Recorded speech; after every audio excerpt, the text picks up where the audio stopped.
perfect chin, staring at the faces in a rearview mirror, looking at the promise of the promised land. One kid dreams of fame and fortune. One kid helps pay the rent. One could end up going to prison. One just might be president. Truth warrior, woke destroyer. Only in America. Randy Tobler. Dreaming in red, white, and blue. On News Talk STL. Only in America. Where we dream as big as we want to. We all get a chance.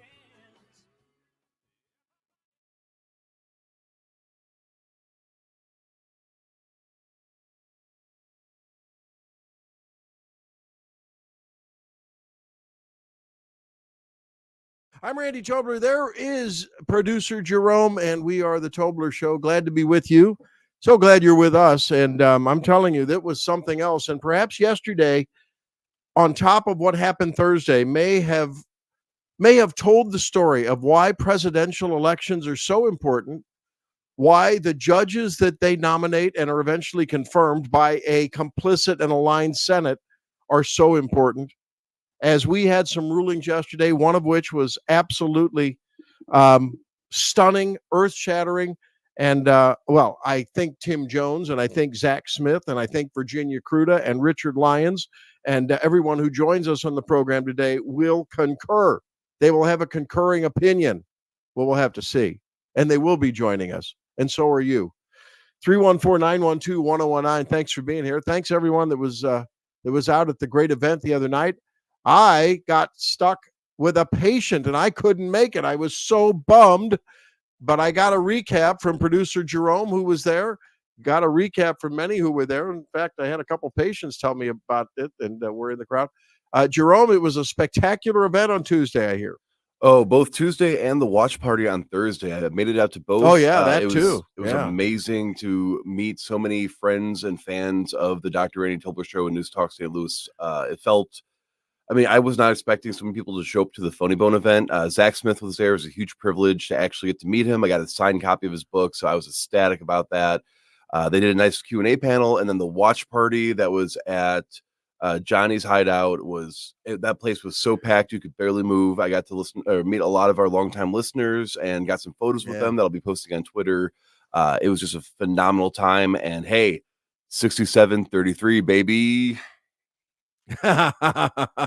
Something else, man, I'm telling you. So Tim Jones will join us at 6:25 here in just a little bit, Zach, before his tee off time. We don't want to get him into his tee time at all. And Zack Smith at 7:06, Richard Lyons at 8:06, and of course the great Virginia Kruta at 7:45. So we have a big show planned for you today on this. Well, what is really the launch day for a July 4th week, which, of course, will culminate on Thursday. And some of you will be getting a 4-day weekend. Some will be getting maybe a interrupted 3-day weekend. So we'll wish this country a big happy birthday on Thursday. Now, let's get right to it here.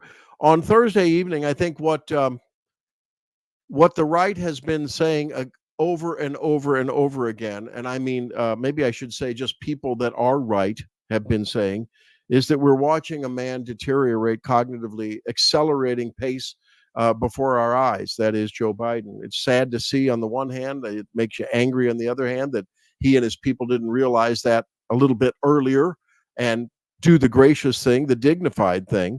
At any rate, we will, we'll be having some sound bites from that. Jerome, why don't you play? Let's just play a little appetizer from the debate on Thursday. It was really not a debate. It was a one-sided exposition of elderly competence and energy, and on the other hand, an exposition of absolute decline. It was quite a contrast.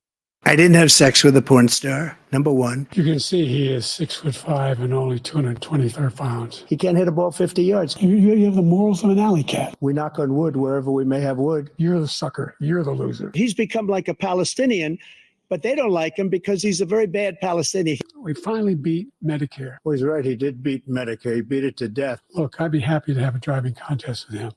I really don't know what he said at the end of that sentence. I don't think he knows what he said either. I want absolutely immaculate, clean water. I got my handicap, which when I was vice president, down to a 6. That's the biggest lie. He's a 6 handicap of all. Well, I took 2 tests, cognitive tests. I aced them. Let's not act like children. You are a child. Well, there you go. That's the montage of the debate in about 45 seconds, and that was quite quite a moment. When they started talking about the golf and the handicap, I thought, "Holy cow! Wow, where's this thing going?" And it's been said that really Biden lost the debate, but I think in his own special way, former president, and soon to be the next president, Donald Trump, won the debate. CNN said he made 30, misstatements. They did a fact check. They said that Biden made 9. Look, the ones that Biden made were colossal. No terror deaths, no deaths under his watch of service members. Are you kidding me? What about Afghanistan? What about the parents of Jared Schmitz? What do they think about something like that? He tried to defend his border policy. Of course, I think that was on the heels of a question about abortion. It was just unbelievable. And of course, something that you didn't hear, but we all saw, and I'm sure you saw it on the various Twitter feeds, the social media feeds. It's been on the news. Watching Jill Biden usher him off the stage at the end of the debate was a moment that I think was also equally telling in a visual way. It reminded you of a nursing home aide helping an elderly person off of a step or two to get down onto the green, when they're going to play a little croquet or something. I mean, it was just unbelievable. It was just so sad to see. And I think at this point, I am actually sad for Joe Biden. I've vacillated between whether I was sad, angry, contemptuous. And I think maybe a year ago, 2 years ago, I was, and I think I was predominantly angry and contemptuous for this guy. And he should have known better. I know that occasionally as we get older, we do lose a little bit of some short-term memory. That can happen. You don't generally lose your cognitive abilities and your abilities to put together a thought and focus and, produce cogent sentences until there is significant decline. But so many people will come into my office, and Jerome, maybe you've had older people in your sphere. I know we've all heard people ask, moms, dads, friends, "Oh man, I don't remember who I was just talking. Who was that person? We just met them last week at church, and I talked to him, and what is their name?" And then the next question: "Do you think I'm losing it?" Or "I think I'm losing it. Man, I don't know. Maybe I better go get tested." And almost always those tests come back showing you're not losing it. You're having the normal amount of, I think it's really data overload, a lifetime of input into a hard drive called our brain that becomes overloaded, and we begin to forget things because there's just so much there. And life gets busy. You have a lot of things to remember, but more people than not that think that, they ask the question, "Wow, is this early dementia? Is this early Alzheimer's?" More often than not, when they get tested, that's not the case. But it's at that point that Joe Biden, and maybe at that next point where, yes, maybe your friends, your family do say something like, hey, Dad, maybe you ought to go get tested.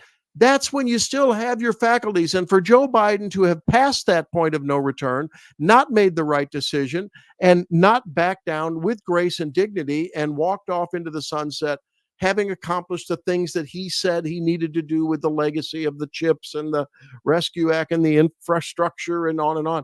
That's where I hold him accountable. Now, I think he is not capable of good judgment, which makes the next, 8 months extremely dangerous, because he's still in the position of most power in the whole world and that finger on the red button. But I'm telling you, now I feel sorry for the man. I felt sorry for him the other night. It was hard to watch. Jerome, we have a caller? Yes, we do. We have Mean Gene himself calling in bright and early. All right, let's talk to Gene. Gene, early on in the program this morning. Gene, what's going on? Hey, good morning, Randy. Good morning, Jerome. There's several things I had noticed. I had heard some of the talking heads back up, basically, or think the same thing. It was interesting. The first thing that I saw was it looks like he's reading. I was commenting to my wife, and it's like, that's really bizarre because there's nothing there. And then with all the technology that we've got, and this is probably going down a bit of a rabbit hole, that it's conceivable he could have had contacts in that are like the visor that you'd wear to play video games, and he's reading a teleprompter on his contacts. That would be really a far out thing, but we probably have that technology. The more interesting thing was a couple of times him scratching his right ear. And Yes. I'm thinking too, he probably had an earpiece in his ear canal, and when you never saw the right side of his head. He walked out on the left-hand side. You saw either the left-hand side or his face. And then on top of that, I still think Jill ought to be nailed with elder abuse. That's just terrible. That family should not subject this man to what he's going through. Amen. Well, you know, power and the acquisition of it and the ambition for it are very, they're very alluring and very addictive influences, Gene. Absolutely. And I think you look at Jill Biden on the stump with him yesterday, and the vigor with which she is campaigning for him, essentially becoming his mouthpiece now. I mean, she sounds like the politician now. She likes that position. My gosh, you're having state dinners, state dinners with steak, Wagyu, $150 a pound steak. You're getting to meet all the world's leaders. You're traveling around. You get wined and dined. People are, they can't wait to be around you. I mean, that's magic for people like that, and that's why they seek those offices. Often they get into that swamp gas. They start breathing it, and it intoxifies them. I have to tell you, I wear an in the ear canal hearing aid. Okay, it's a beautiful thing. Yes. It's called Eargo. Okay, and it's black, and no one knows it's there because it looks like your ear canal from the side. Now that is not the ones that are actually in the canal. I'm not aware of any of the ones out there, and there's several that actually have Bluetooth technology. However, the next step up in terms of compared to the things that hang off the back of your ear are called in the ear, and you can get those they're fairly small. They're flesh colored in most cases, and they're very small. They're the size of maybe a large pea, small bean, and those do have Bluetooth technology. And at the moment that he had his pencil or pen in his hand. He scratched his ear and immediately went down to write something. I looked at my wife. I looked at Helene. I said, I'm sorry. I don't need a tinfoil hat. I think, and if you look at the way he was gazing down, almost, have you ever done that when someone's telling you now, my wife will do this. Now go to the store and get a dozen eggs and get 2 limes and 3 avocados. And stop in the spice section. I need some allspice. And I'm sitting there and I sort of look away. And I look down because I'm focusing. I'm trying to get this etched in my hard drive. That happens. You know what I mean? Right. And I'm wondering if that's what he was doing. Oh, I would bet so. That wouldn't surprise me a bit. I don't know, man. I'm telling you. But you know what? Yesterday's decision to limit the scope and the power and the authority and the abuse of a power and authority that we've seen in the administrative state through this, basically, they overturned a 40-year-old doctrine called Chevron. That was I think that may have been a bigger decision than Dobbs. And for you pro-lifers out there, and I'm a pro-lifer too, don't get on me for this. This is something that will impact every aspect of our life. This is an amazing decision. It's a great decision. I agree. And it's because of Donald Trump. Go ahead. I'm sorry. No, Gene, go ahead. One other thing, we're probably running out of time here. I was talking to Larry Connors Tuesday. All of us conservatives, center-right people, etc., want to boot Joe out, get Trump in. that's fine. What we have to do is we've got to get out and show up at the blasted ballot box and vote. I was an election judge for a general election over here time before last. It's appalling how small. We had like a 10% voter turnout. Even in national elections, this country ought to hang its head in shame with a few people that go out and vote. My first thing I'll ask people when they're beefing about things, did you go out and vote? Well, no. Well, you right away gave away your right to complain. We've got to get people out to get the job done. In the words of the Supreme Court this week, when they were cowardice in not taking a case or two, you don't have standing to complain if you haven't gone to the ballot box. All right. Right. Gene, thank you very much. Appreciate the call, man. This was a big week. You're and welcome. That was a great decision. Great debate. We'll talk to you later. There he is, Thanks, Gene, sir. kicking it off this morning. We look forward to talking to everyone. 314-912-1019. When we come back, we'll talk with the great Tim Jones from the Jones and Arp Show here on News Talk STL. 1019-94.1, the conservative voice of St. Louis. We'll be back. Looking at the promise of the promised land. One kid dreams of fame and fortune.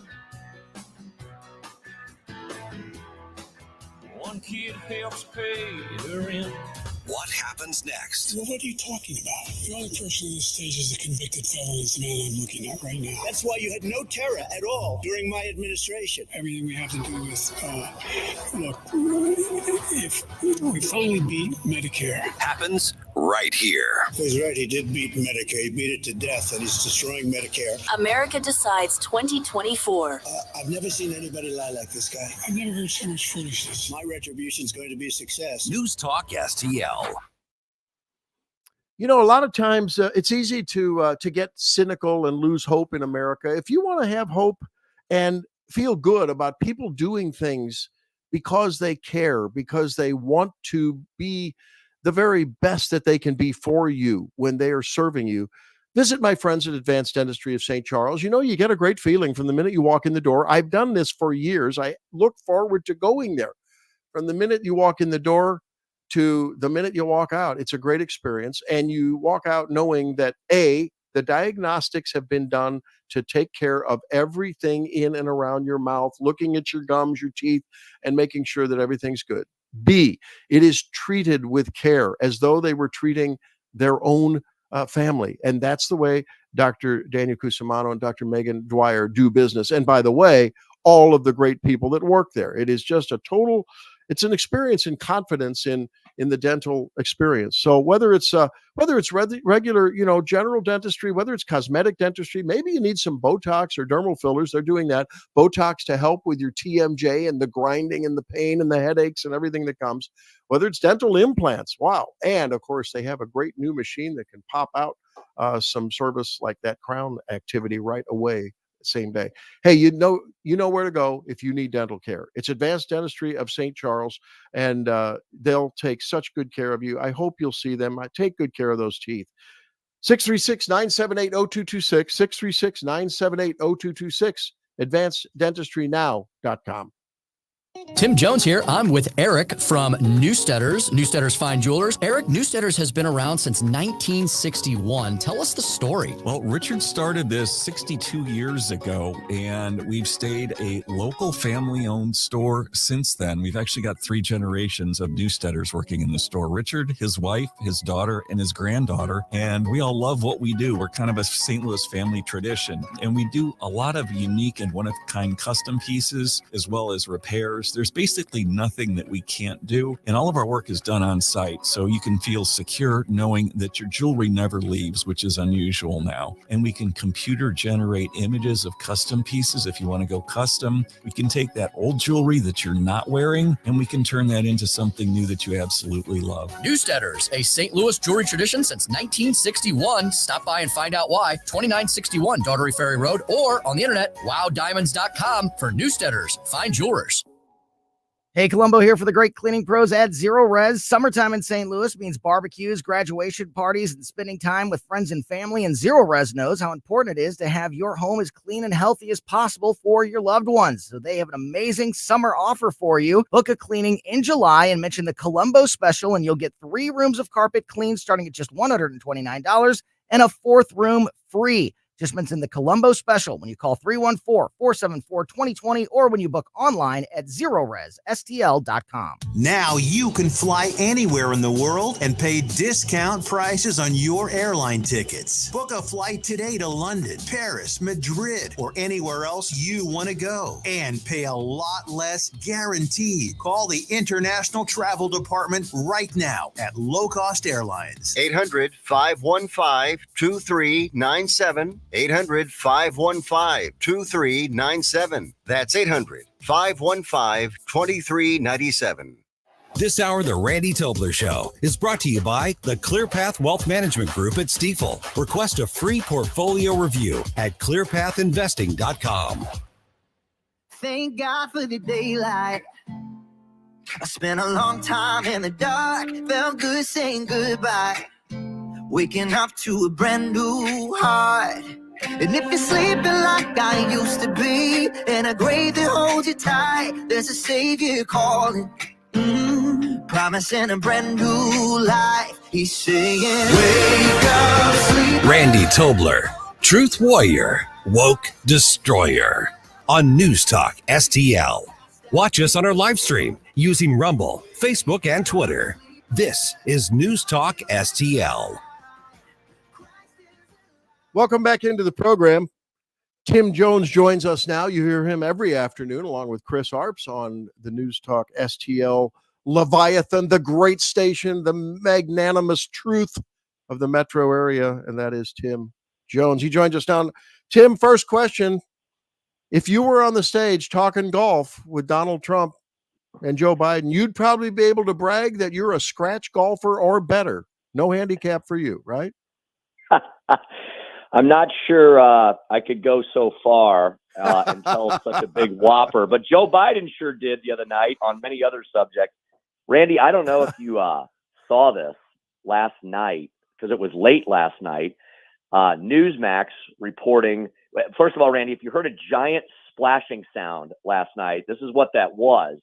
After 9 p.m. Eastern, Newsmax released a story that was an update on the presidential debates. And it was, I'm assuming this editorial is running this morning, and that's why it came out late last night.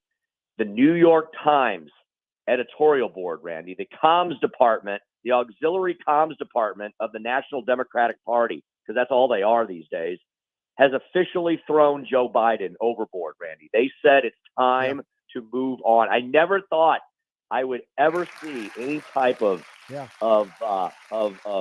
publication like the New York Times finally admit that something that we've been saying for well over a year, well over probably 2 years, 3 years, was absolutely true. So they've moved on, Randy. When you've lost the New York Times, when they actually put it in writing, I know, Randy, we've known this all along, right? And we've been arguing for this all along. But now that the New York Times editorial board has said, now that they've thrown their man overboard, I mean, there's no going back from this, is there? I mean, this is amazing. We live in wild times, that's for sure. I saw that yesterday, and I thought, my God, this has to be a Babylon, because it came out, late afternoon. I saw it from the Times, and then I saw it confirmed, and I thought, holy cow. But you know what? It's not surprising, Tim, because, if you think about it, the Democrats want to win. There's absolutely no way they're going to win with Joe Biden as their candidate. And I think you're going to see increasing numbers of pile-ons with people saying, hey, we got to give this guy the hook and get anyone in there if we want to have any chance. Do you think it's really going to happen? And well, you're not only a constitutional wonk, you're an attorney, you're a political wonk. How does it happen when you have all but 100 delegates that are, pledged to vote for him on the first ballot come convention time? How does this happen? Because he doesn't want to pull out. No, you're right, Randy. And that's what I've been arguing all along. It's one thing to say it. It's another thing to pull that off. And folks need to understand, Those are two very different things. And, Randy, I'll bet you that, because you're right. That's another thing that we've been saying for not months, but for years. And I'll bet you that if we gave him a little time, intrepid producer Jerome there, who got to see twice this week, I'm so excited about him and his friends, the younger generation who are supporting News Talk STL, and they're excited about the message of freedom and liberty. Yeah, Randy, we've said all along, at some point, they may have to rhetorically kill the messenger because, Randy, they have to preserve the message, right? They'll only admit that it's Joe Biden that's the problem. But, Randy, I've been arguing this too. Do not let them use, and we should not use, Biden's age and fall into some sort of dementia-like cognitive state, whatever he's got. It could just be old age, Randy. He's 80. He's nearly 82 years old. I mean, come on. They just won't be honest about it. But they're going to say, oh, it's just Biden. It's not the left-wing lunacy that he has, he and his henchmen and henchwomen have exacerbated onto the nation. I mean, it's not the multi-trillion dollars of spending and largesse from the government. It's not the government invading every single aspect of our lives. First, Randy, you witnessed it on the front lines, the healthcare industry back with Obamacare. Now it's everything. Now it's, what car you're going to drive, or if you're going to drive a car at all, when you're going to drive it, how you're going to drive it, what food you're going to eat. Your children are no longer your own possessions, right? The government owns those too and gets to decide when it gets to lop off healthy body parts or not. Forget about the international world stage. We could talk about that for the next hour or two. Randy, they have to preserve the message. So eventually, we predicted the New York Times and all of its willing accomplices would kill the messenger, so to speak, right? So, but how? Randy? It's easy to say, well, yeah, Joe Biden's a complete and utter disaster, and of course they want to replace him, and they need to do it now. They needed to do it a year ago, and he can't be the guy who's running because they're definitely going to lose. Well, how do you do that? He is the presumptive nominee. And so for people who want to save democracy, how are they going to do this in a democratic way? They can't. They really can't. And so they're going to do to Joe Biden what they've done to Donald Trump and Republicans for years. They're going to find a way to utilize some mechanism. They don't care if it's constitutional, legal, or not, because look at the lawfare against. If they could do this against Trump, they'll definitely do this against one of their own. I don't know that they can pull it off, Randy. They may have to just have to put on a brave face, knowing that they're going to lose, and then just carry on for 4 years and try to come back at it again with the next generation of socialist Democrats, some of whom, Randy, are starting to be getting handed the pink slip by voters. Yes. Finally, the insanity was too much for the voters in New York who kicked Jamal Bowman out of office, the first squad member. Maybe Cori Bush, God help us, will be the second. So, Randy, it's all about preserving the message at this point in time, because they're starting to have to admit that our narrative, which was nothing more than truth-telling and facts, had quite a bit of had some titanic kernels of truth definitely in it. Tim, do you hold out hope? Because I actually do. I think the American people are much smarter than the Democrats, and yes, some Republicans would like to believe. And I think when they look at starting with the Russia hoax, the lawfare against Trump in so many jurisdictions and at so many levels, and now, as you said, we've been beating this drum for a long time, not just medical people on shows. I mean, myself and medical people on your show and others and non-medical people saying, look, this man is impaired. He is not fit to, and is really a threat, a menace to the security of our country, much less our financial security. Do you think that independent voters, those who maybe vote for Biden in 20 and voted for Trump in 16, do you think they are now realizing that, hey, the people that Biden has been painting as MAGA, radical, right-wing crazies, maybe we're not so crazy. Maybe they need to listen to us. Maybe a few of those votes now are going to be falling in the Donald Trump column because of yet another truth that we've been telling that was in full display on Thursday. Is there hope? I think so, Randy, because these giant narratives that the left has been spinning, like unending yarns, the world's largest ball of yarn. Randy, they're starting to unravel, aren't they? Right. And I think folks are realizing, especially the people in the younger generations, like in Jerome's generation on down to my daughters, who are in their teens and their late teens. And Randy, this is going to be a titanic effort. And we have to, I hope we on the center right side of the political spectrum have finally figured out that we can't just be reactionary conservatives. That's our nature, right? The nature of the left is to get into government, get as many of their people into government, and make government as big as possible. That's not our nature. Our nature is leave people alone. Don't tread on me. You do you. I'll do me. As long as your rights don't inflict or violate mine. But we're going to have to. We're going to have to, because otherwise this country is going to go down the drain. We're on the precipice now, right? We keep saying that, but how much further can we sustain a national debt where the deficit, where the annual rolling over of the debt is greater than what we spend on our military? When your debt becomes bigger than your military spend, isn't that the very definition of a national security crisis? So, Randy, most of what they told us during COVID, people are starting to learn was a lie. Most of what they told us about how they should be able to trans our kids and call it gender affirming care, most of what they've told us about massive government spending, lifting everyone out of poverty, has only made us all more poor. All these narratives, Randy, they're completely unraveling. And so now, and why, Randy? I like to hope that we're a small part of convincing people of this. I think we are. I also think, Randy, when you've got two presidencies slammed up against each other with barely 3.5 years of space, even with our fleeting political minds, and you and I are guilty of it just as much as anybody else on the planet. We're always off to the next shiny object in the political world. But the furthest lefty leftist can't but see reality bites. Right? When you have such a stark contrast between how things were, not under Donald Trump's personality or Twitter feed. Look, you don't have to marry the guy, date him, or go to a ball game with him. How about his policies? The Trumpian policies versus Biden's policies. And you can go down the entire list, Randy, and everything was better off up until the Fauci flu under Trump versus the last 3.5 years under Biden. Yeah, no, you're so right. And and what you said about Jerome and the younger people that I saw at our debate watch party out in mid-Missouri, I was at that on Thursday. You were, of course, at News Talk STL's in St. Louis. I am seeing more and more young people, and they're not being dragged there by their earlobes, their mom and dad saying, oh, you got to be here.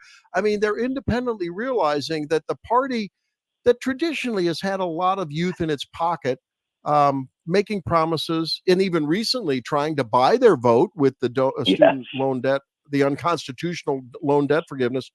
They're realizing, hey, that's not working out too well for me. It's not, and I've got to look at something different. It's so good to see.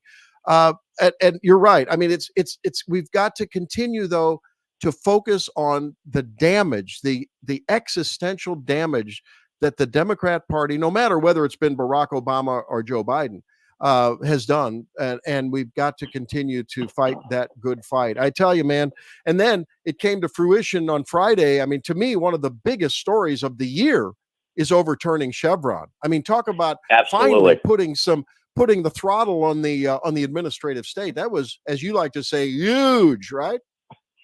It was, and I'm glad we got to that, Randy. I know that's one of the main things you wanted to talk about today. So yeah, in a nutshell, this was a huge blow into the behemoth, the leviathan of the administrative state.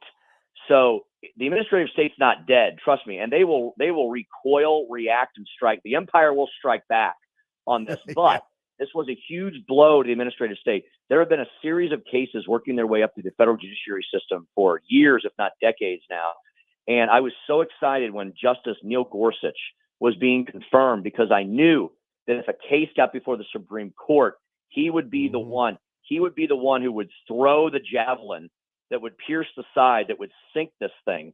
once and for all. Chevron deference, it's named after a court case from the 1980s, Randy, all the way back to, I think, 84, and whereby the federal judiciary, unfortunately, wrote a very erroneous decision. You know, they don't always get it right, that's for sure. They're human beings. They're not automatons. They're not omnipotent automatons. And so they wrote a decision that basically gave deference to agencies. Basically said when Congress writes laws, it's up to the agencies then to implement the rules. And anytime a court is looking at something that a plaintiff is arguing they shouldn't have to do, the judiciary has to give deference to the agency's interpretation. They got to go with the government. They got to give. Why? Why would that have ever been the case? Why wouldn't it be a level playing field where you go, okay, we're going to consider all facts being equal, and then we're going to weigh this out like you would do with any other judicial decision? But no, the federal judiciary has been hamstrung by Chevron, the Chevron case, for decades now. These series of cases came up, Loper Bright and Relentless, and they were about, those are the names of ships, actually.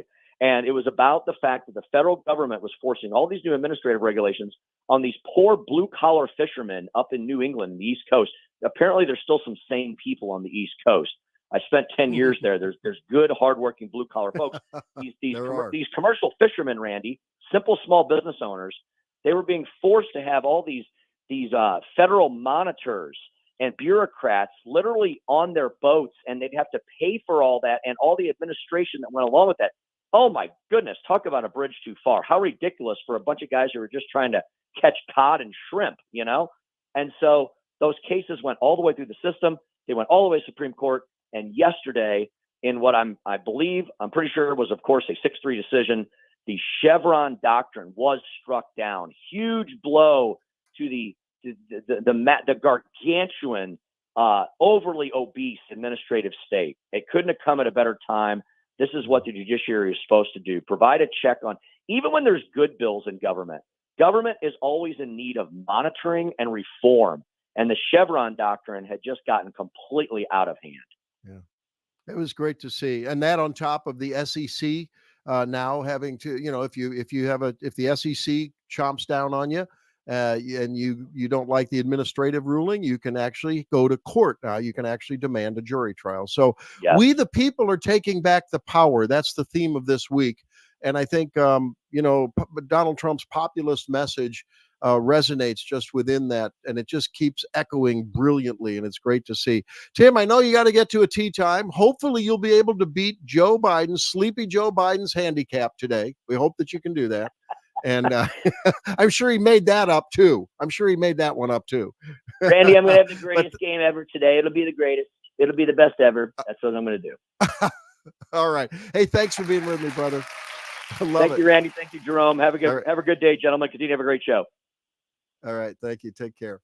All right. There he is, Tim Jones. And we're going to break down these cases more, and really the follow-up. What does it mean for your life? Because I believe that potentially, maybe in the shadows, in the hallways, with the creaking doors opening up into quiet conference rooms, both in the bureaucracy and maybe in Congress, you might see a change in behavior on the heels of the Chevron case.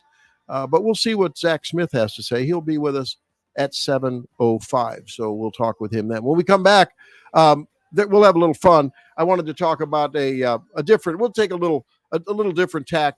We got to do a little woke busting. And there's a rural supply company that has decided to do their own woke busting.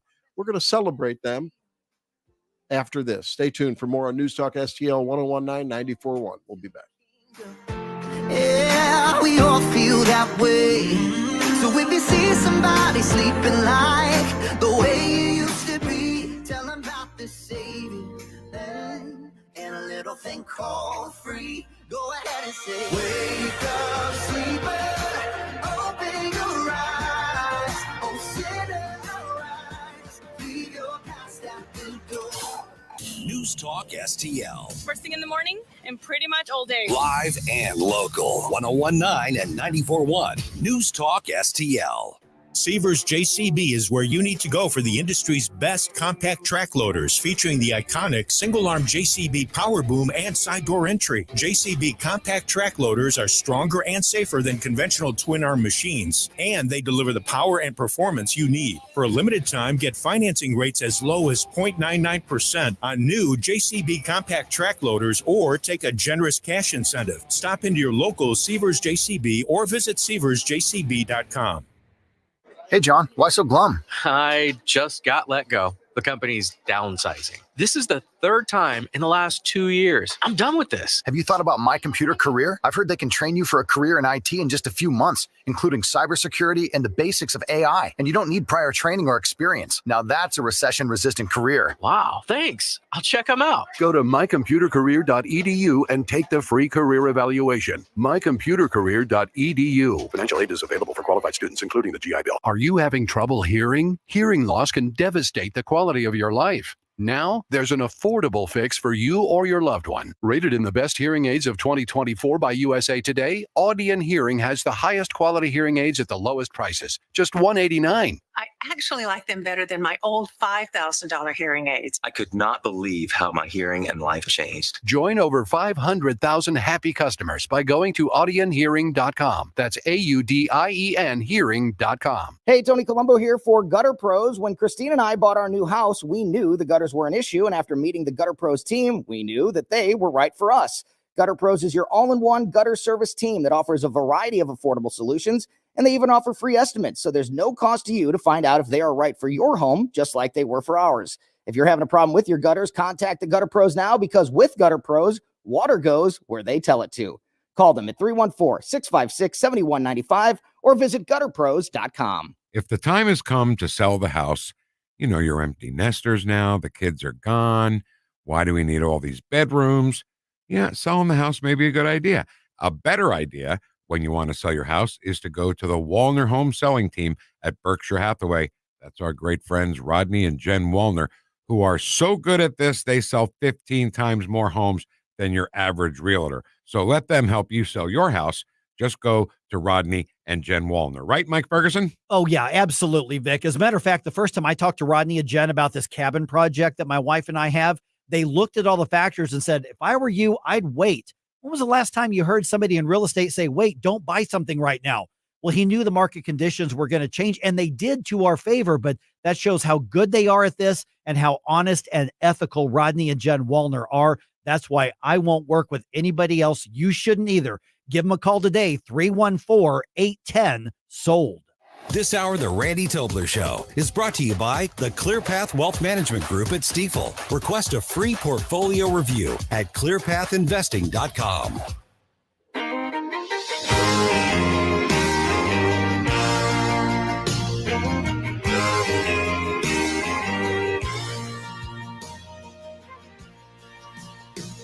There's a hole in this country where its heart used to be.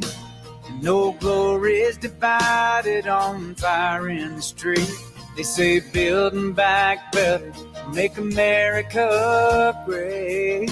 If that's a wave of the future, all I've got to say, stick your progress where the sun don't shine. It's over. It's totally over.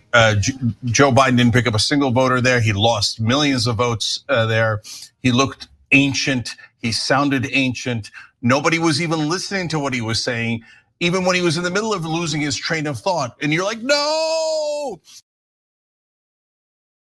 Well, the Young Turks know the truth from Thursday night, don't they?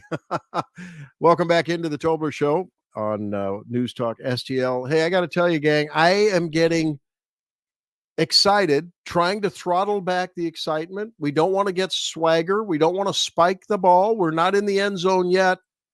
But I'm getting excited that I think the climate of the country on many levels is changing. It's changing in such a positive way. And we have a long way to change because we've gone so far downhill. I think Donald Trump has to watch overemphasizing how the country's a disaster. It's a third world.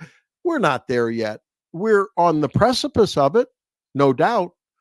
If we don't turn it around this cycle and hopefully for another 8 years beyond Donald Trump's second term, I think that in fact we would be there to being a third world country, a banana republic.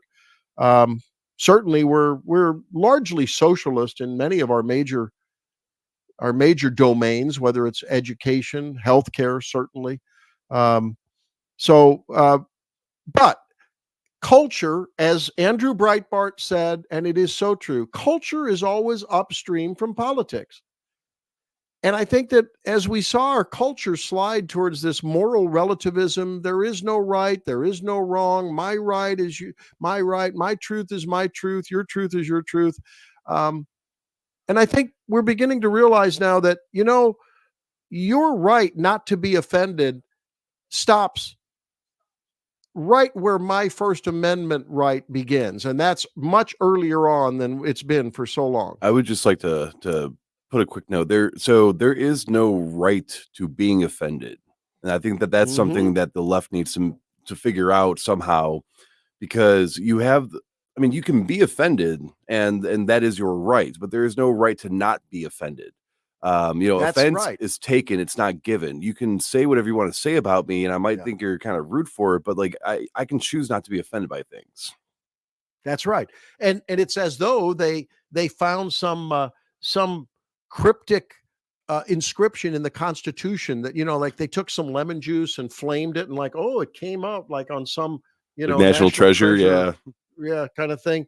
Oh yeah, that's in the Bill of Rights. You have the right not to be offended. No, but that's really sort of the wings on which the DEI thing was born and has flown so high and soared for way too long. Well, get a load of this. Tractor Supply Company comes out on when was the 27th? Well, that's Thursday, right? Debate day?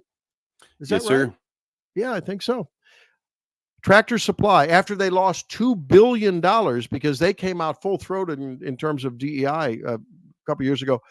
And they say for more than 85 years, this is a statement. Tractor Supply has been focused on one thing, serving life out here.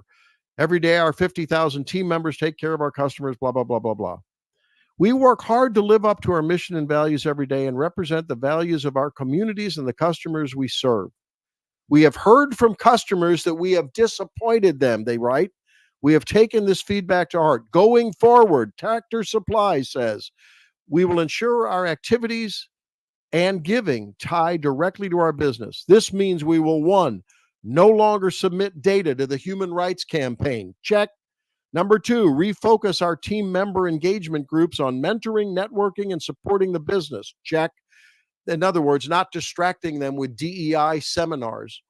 Number 3, further focus on rural America priorities, including education, animal welfare, veteran causes, and being a good neighbor.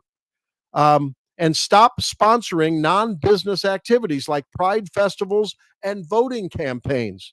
Number 4, eliminate DEI roles and retire our current DEI goals while still ensuring a respectful environment. That's totally on board. And number 5, withdraw. Get a load of this. Tractor Supply, withdraw our carbon emissions goals and focus on our land and water conservation efforts. Continue to listen to our customers and team members. Look, this is the most full-throated mea culpa. We're very sorry. Of course, they're looking at their bottom line. I think it's only a 31 billion market cap company. And man, when you lose 2 billion, that's a big deal. And they've totally overturned DEI, to use the Supreme Court language. Now, so I would suggest, I'm going to put this on the show page, on the Randy Tobler show page. And I wanted everyone out there to take this statement. And if you see a company that you have another option to deal with, maybe it's a company you've dealt with for a long time, you've felt them, you've watched them, you've seen them slip into the DEI delusion. Take this Tractor Supply Company, say you'll be bringing your business back in a hearty and supportive way when they endorse the same statement that Tractor Supply did. Tractor Supply heard people voting with their wallets. This proves once again that we do have a voice, not only at the ballot box, but at the checkout aisle, right? And so I think it's huge. And yeah, good for Tractor Supply. I mean, I can't imagine that a rural supply company ever went there in the same place in the first place. But I think that goes to show you just how powerful these influences can be. You know, they get them from many directions. They may be getting them from legislators. They may be getting them from financial groups. You know, you heard that for a while Citibank was not lending money to various groups that were trying to borrow. So this is a pushback, and it's so good to see. I'm just so thrilled. So I wanted to give it up for Tractor Supply, and again, another example of how I think we're beginning to turn this huge American experiment called this constitutional republic, born on a moral and religious people, back towards true north and away from that iceberg that we were heading towards. We haven't hit it yet. We were heading there, to use that Titanic metaphor. We were heading there, but I think maybe it's going to be turned around. And we saw it a little bit Thursday night. I think people, even on the left, were saying, hey, we got to leave. They still want their progressive agenda, but they're realizing that they're not going to get it with Joe Biden. And I think they're living in panic because they realize that with moves like this, where the American people are saying, no, we've had it. We're leaving California. We're going to Idaho. We're going to Texas. We're going to Tennessee. We're going to Florida. Did you notice I didn't say that they're going to Missouri or Missouri, however you like to say it? That's because Missouri legislators, Missouri leaders, Missouri decision makers have not decided to, eliminate the income tax. Make this a free state once again. Well, they're trying, and they're doing a reasonable job, but those taxation policies are where it's at. Zack Smith coming up on all things Supreme Court when we come back on the Tobler Show. If you do what we say, stick your progress where the sun don't shine. Keep your big mess away from me and mine. If you have a phone, you have a radio. Yes, I listen on my phone. Download the News Talk STL app. News Talk STL. Streaming live on the mobile app. It is awesome. And listen anytime. Love the News Talk STL app. Anywhere. Retirement planning used to be easy. You put in your 40 years with the company, get the gold watch, and life's good, right? Wrong. Randy Tobler here. Planning for retirement today involves balancing critical decisions regarding your investments, pensions, Social Security, and more. That's why I'm urging you to start planning now. It's also why you should connect with the ClearPath Wealth Management Group at Stifel. They bring a combined 100 years of wealth management experience to help you with your retirement plan. You can hear Stifel financial advisors Bob Stockdale and Eric Robert every Saturday morning at 9 during On the Money here on News Talk STL 1019. Their team is ready to help you design your retirement plan with the care and commitment you deserve.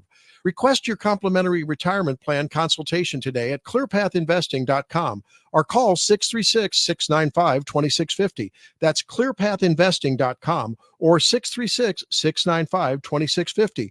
Stifel Nicholas and Company, Incorporated, member SIPC and NYSE.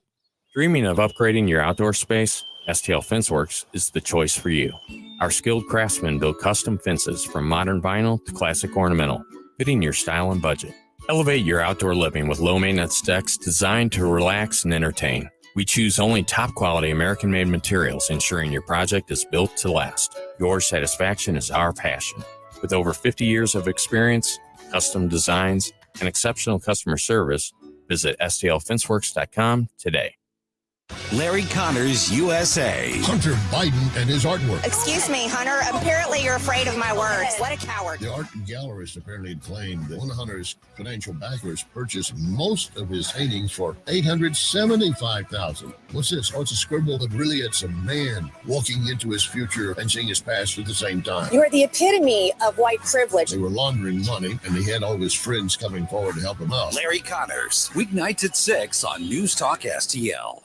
Greece is cheap. But the airfare costs a fortune. Paris? Not much closer. And again, airfare... What about Puerto Vallarta? Let's face it, flying anywhere is just too expensive. Wait, what's this? Low-cost airlines. With one call to low-cost airlines, you'll drastically slash your travel costs. We're talking insanely low airline prices to any of your favorite destinations. Where would you like to go? London, Rome, Costa Rica, Australia? Wow, that's cheap. So why wait? Call now to learn how crazy cheap it is to fly anywhere in the U.S. or international. Our prices are so low, we can't publish them. The only way to get them is to call to instantly hear the most amazing best deals on airline travel. It's that easy. So call now and start packing. 800-515-2397. 800-515-2397. 800-515-2397. That's 800-515-2397.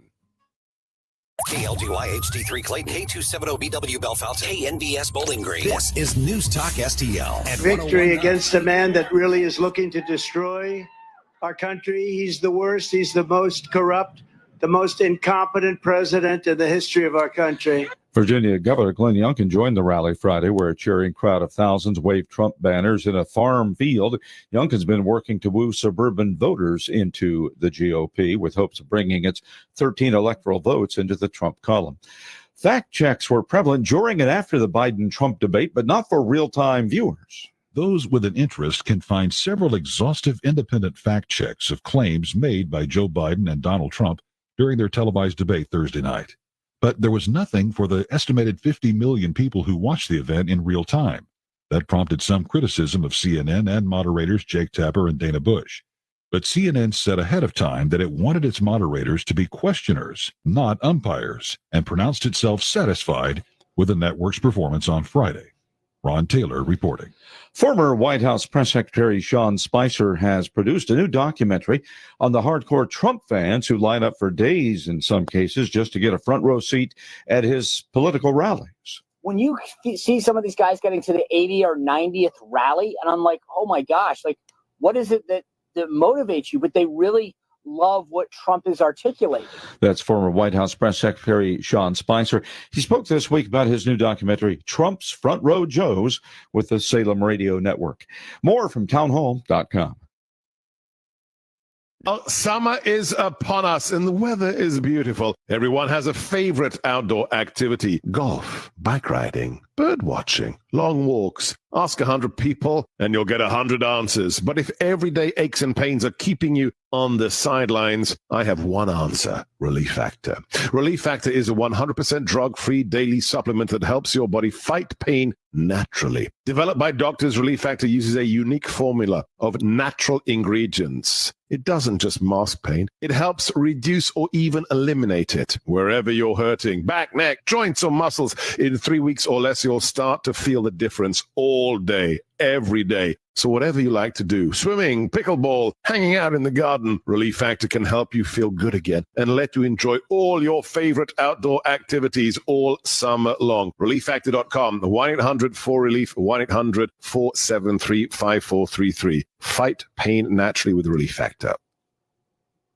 The Federal Reserve's preferred inflation gauge shows price pressures easing further last month. Here's correspondent Shelley Adler. The Commerce Department report showed that consumer prices were flat from April to May. Compared to last year, prices rose 2.6% last month. That's slightly less than in April. If you leave out volatile food and energy prices, so-called core inflation rose. This hour of News Talk STL is brought to you by Stifel, serving investors for over 130 years. Contact your Stifel financial advisor at stifel.com. That's STIFEL.com. Are you tired of hard chlorinated water drying your skin out, tasting bad, and ruining your fixtures? Jones Air and Water Treatment has a solution to this pollution. Our Hydratech H2O leaves you with great tasting soft water at all fixtures in your home with one unit. Call Jones Air and Water at 636-899-1040 or visit us on the web at joneswater.com. You can be a filter or buy a filter. Jones Air and Water, 636-899-1040 or joneswater.com on the web. Call us now. News Talk STL is proud to have Doug Voss as part of our lineup every week. Doug has been a staple on St. Louis radio for many years as one of the leading financial experts in the area. You can hear Doug and Safe Money Radio 3 times every weekend on News Talk STL. And in case you miss anything, you can check it all out at DougVossSafeMoneyRadio.com. What else do our listeners need to know, Doug? Simply put, I focus on helping pre-retirees and retirees build, preserve, and protect retirement assets, and I've been helping my clients solve their insurance and financial needs for the past 33 years. I also strive to educate my clients on how to prepare for retirement, minimize the impact of market volatility on their assets, and deal with the challenges of increased longevity. Call me today at 844-676-SAFE. That's 844 888-676-7233. Doug Voss is a registered representative. Securities offered through DHL Securities, LLLP, member FINRA and SIPC. My daughter Brinley is here at St. Jude. Coming here was literally life or death, and it was so scary. But St. Jude is fighting for one goal, like this one mission, life. And that gave us hope. We haven't received a single bill from St. Jude, so I really can just focus on what's best for Brinley. Finding cures, saving children. Learn more at stjude.org. Columbo and Katie. It looks like the View hosts are in mourning after the disastrous performance done by Joe Biden on the debate stage. We'll discuss this with Virginia Kruta from the Daily Wire at 2:45 on Monday. Weekdays at 2 on News Talk STL.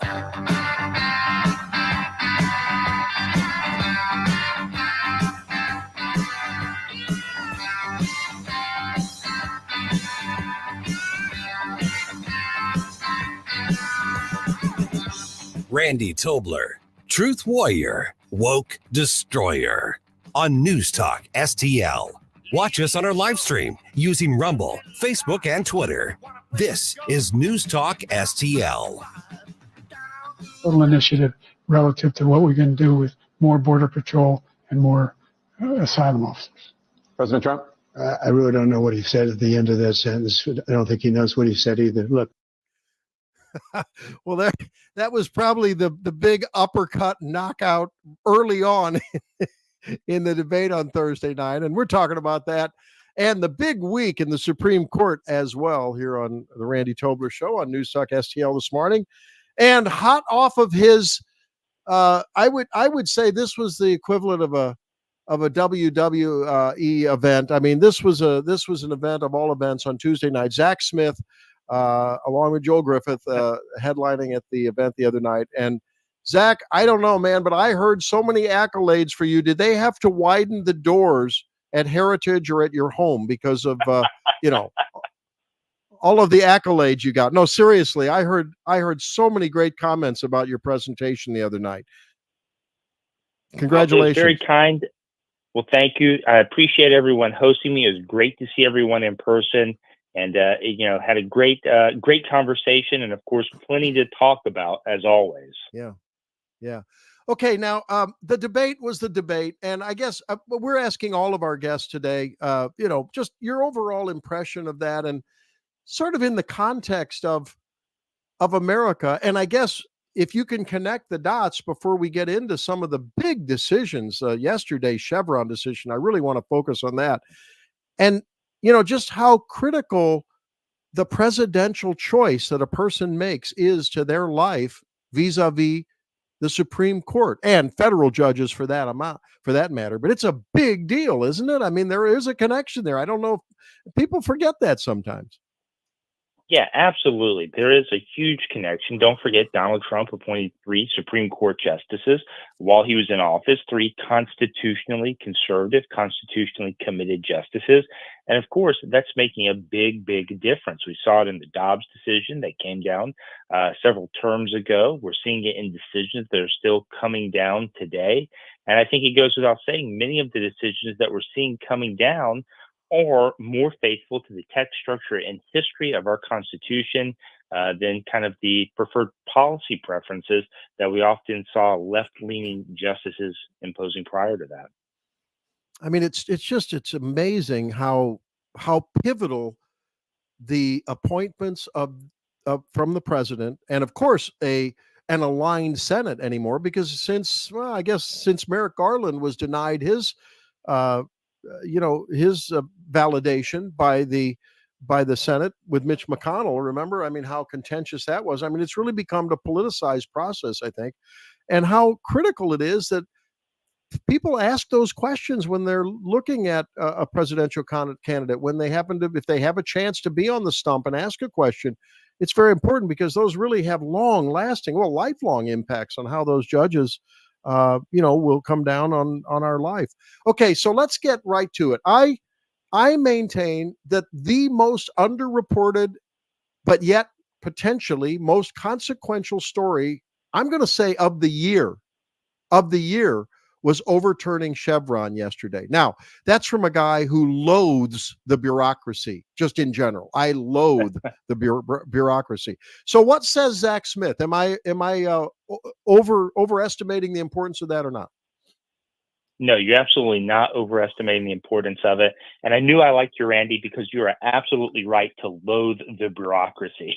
And unfortunately, we have far too much of that bureaucratic overreach today in our society. And I think that shows when you think about all of the alphabet soup agencies that exist in Washington, D.C., the areas of our lives that they control that people don't even realize they're being impacted by the rules and regulations that unaccountable, unelected bureaucrats are implementing. And so yesterday, the Supreme Court issued its decision in two related cases, the Loper Bright case and the Relentless case, where essentially they overturned something called Chevron deference. Now, Chevron deference goes back to the 1980s. It's from a case involving the Chevron Corporation. And essentially what the court said in that Chevron case is that courts should defer to these unelected, unaccountable bureaucrats, defer to their interpretations of what the law means, what rules and regulations they promulgate mean, and essentially not do their own work and decide for themselves what is required legally. Now, you can imagine that's created a lot of problems. It's given a lot of power to these bureaucrats and essentially has extended the power and the scope and the reach of the administrative state. Well, fortunately, in these two cases that nominally involved rules and regulations involving fisheries off the Atlantic coast, the court said, no, we're not going to use Chevron deference anymore. It was a bad decision. It hasn't worked out, and we're not going to use it anymore, which is a great win for us as Americans, because what that means now essentially is that Congress and the courts will have to do their own work. The people's elected representatives will have to make the laws that govern us, and the courts will have to decide what those laws mean. So, Zach, I like to put these kind of decisions in a context that everyday non-legal blokes like me and our listeners can understand. Okay. And so I think of things like, well, OSHA. I was once told by a person who I trust very, very much that they had talked to, so it was secondhand information, that they had talked to someone whose medical office, it was either a dental or medical office, had been essentially shut down, tyrannized with all kinds of having to make an action plan to correct what OSHA said was a violation, and then they had to have a reinspection and blah, blah, blah. Get this, for a bottle of whiteout, the liquid whiteout, sitting next to a typewriter, because they claimed that the fumes from the whiteout were somehow a hazard at the workplace. You know what I mean? This was a story that I'm not making this up.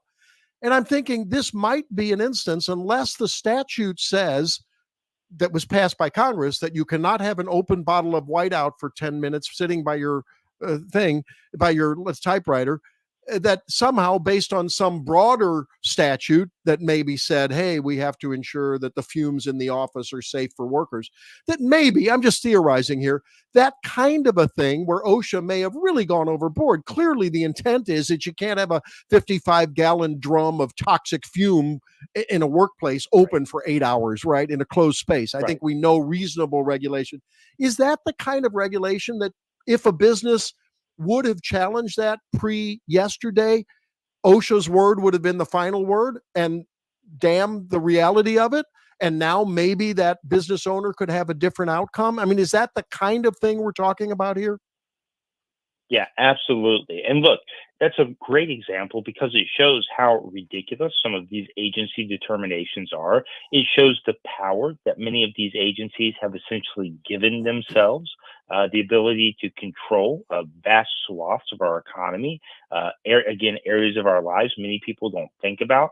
And think about all of the agencies that are out there, Randy. You have HHS, you have Department of Transportation, Department of Commerce, Department of Labor, the SEC, the CFTC, the FDIC. The list goes on and on and on.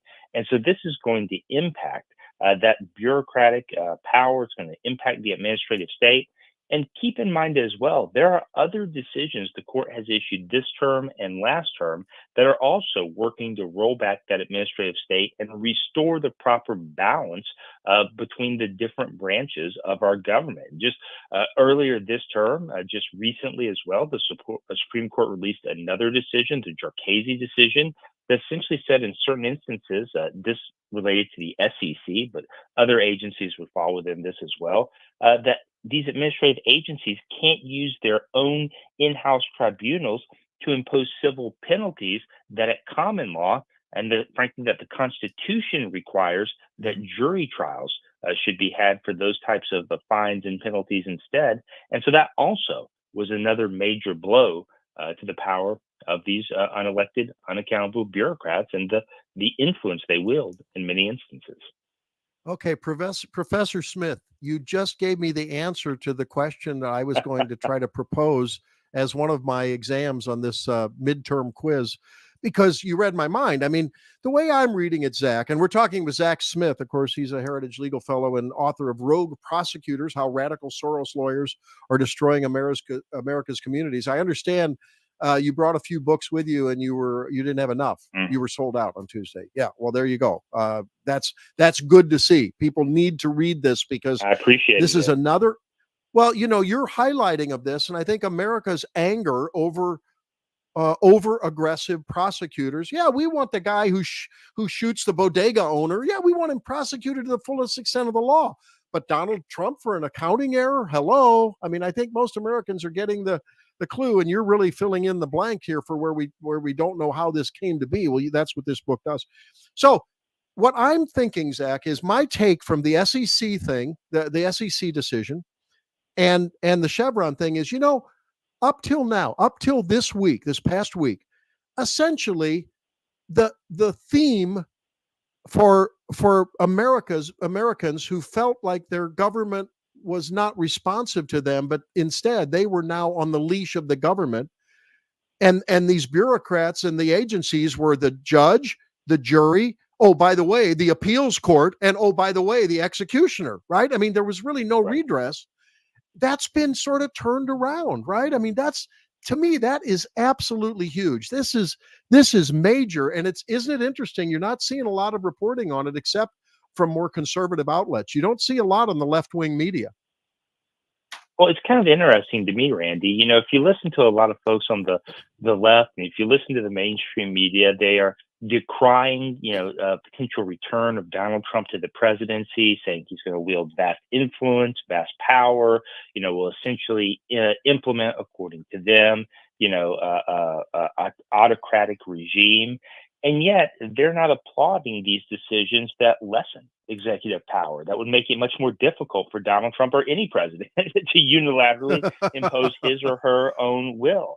And so I think it just goes to show the double standard that too many in the mainstream media apply to these issues. But, of course, I don't think that surprises any of us at this point.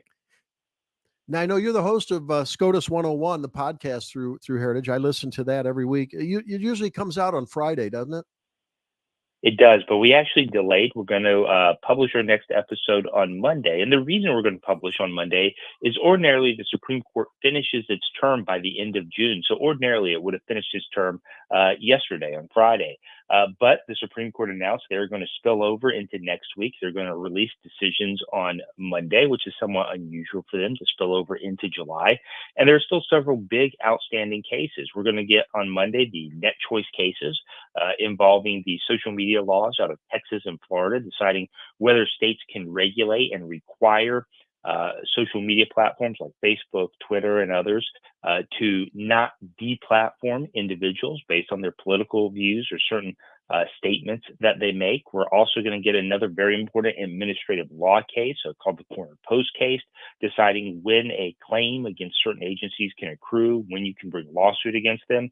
And then, of course, probably one of the biggest cases of this term we're going to get on Monday is the Donald Trump immunity case, deciding whether and when presidents are immune for criminal prosecution for acts they took while in office. All right. Now, Zach, now you're probably going to demote me and my grade will go down on my next statement, but I wanted to run it by you. Never, Randy, never. I'll just be an eternal law student. I'll never graduate here, unfortunately. Okay, I went ballistic when I saw that they basically wimped out.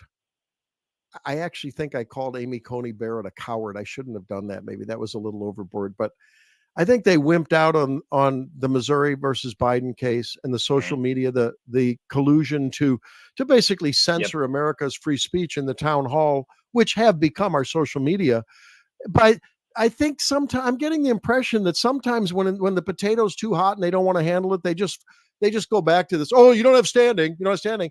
Well, doesn't an attorney general have standing to protect the rights of its citizens in behalf of the citizens? I mean, I don't know. I thought that was a wimp out. What say you? Randy, far from sending you to remedial classes, you're going to go straight to the advanced class because you are hitting the nail right on the head. Look, standing is a constitutional requirement. Basically, it means that you have to be able to show you were injured. You have to show that you were the appropriate party to bring a lawsuit. And it's fundamentally rooted in Article 3 of the Constitution, the separation of powers. You don't want the federal courts issuing advisory opinions. Now, today, unfortunately, the Supreme Court's standing doctrine, its standing jurisprudence, is absolutely a mess. And I think many, like you were alluding to, Randy, think that the court uses games, essentially, in some instances. Essentially, they use standing when they don't want to address the issues. Some think they apply, and I think this has some merit to it. They apply standing very rigorously when it is conservative-leaning cases that are being asked to address, whereas they broadly apply standing, often in suits like environmental lawsuits, to allow people to move forward and bring their cases, challenging EPA rules and regulations and other left-leaning causes favored by the left. And so you're right to be skeptical of that.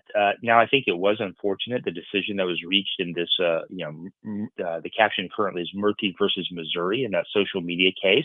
I encourage everyone to go read Justice Samuel Alito's dissent. It is very good, where essentially he said this is one of the most important First Amendment cases to ever come before the court.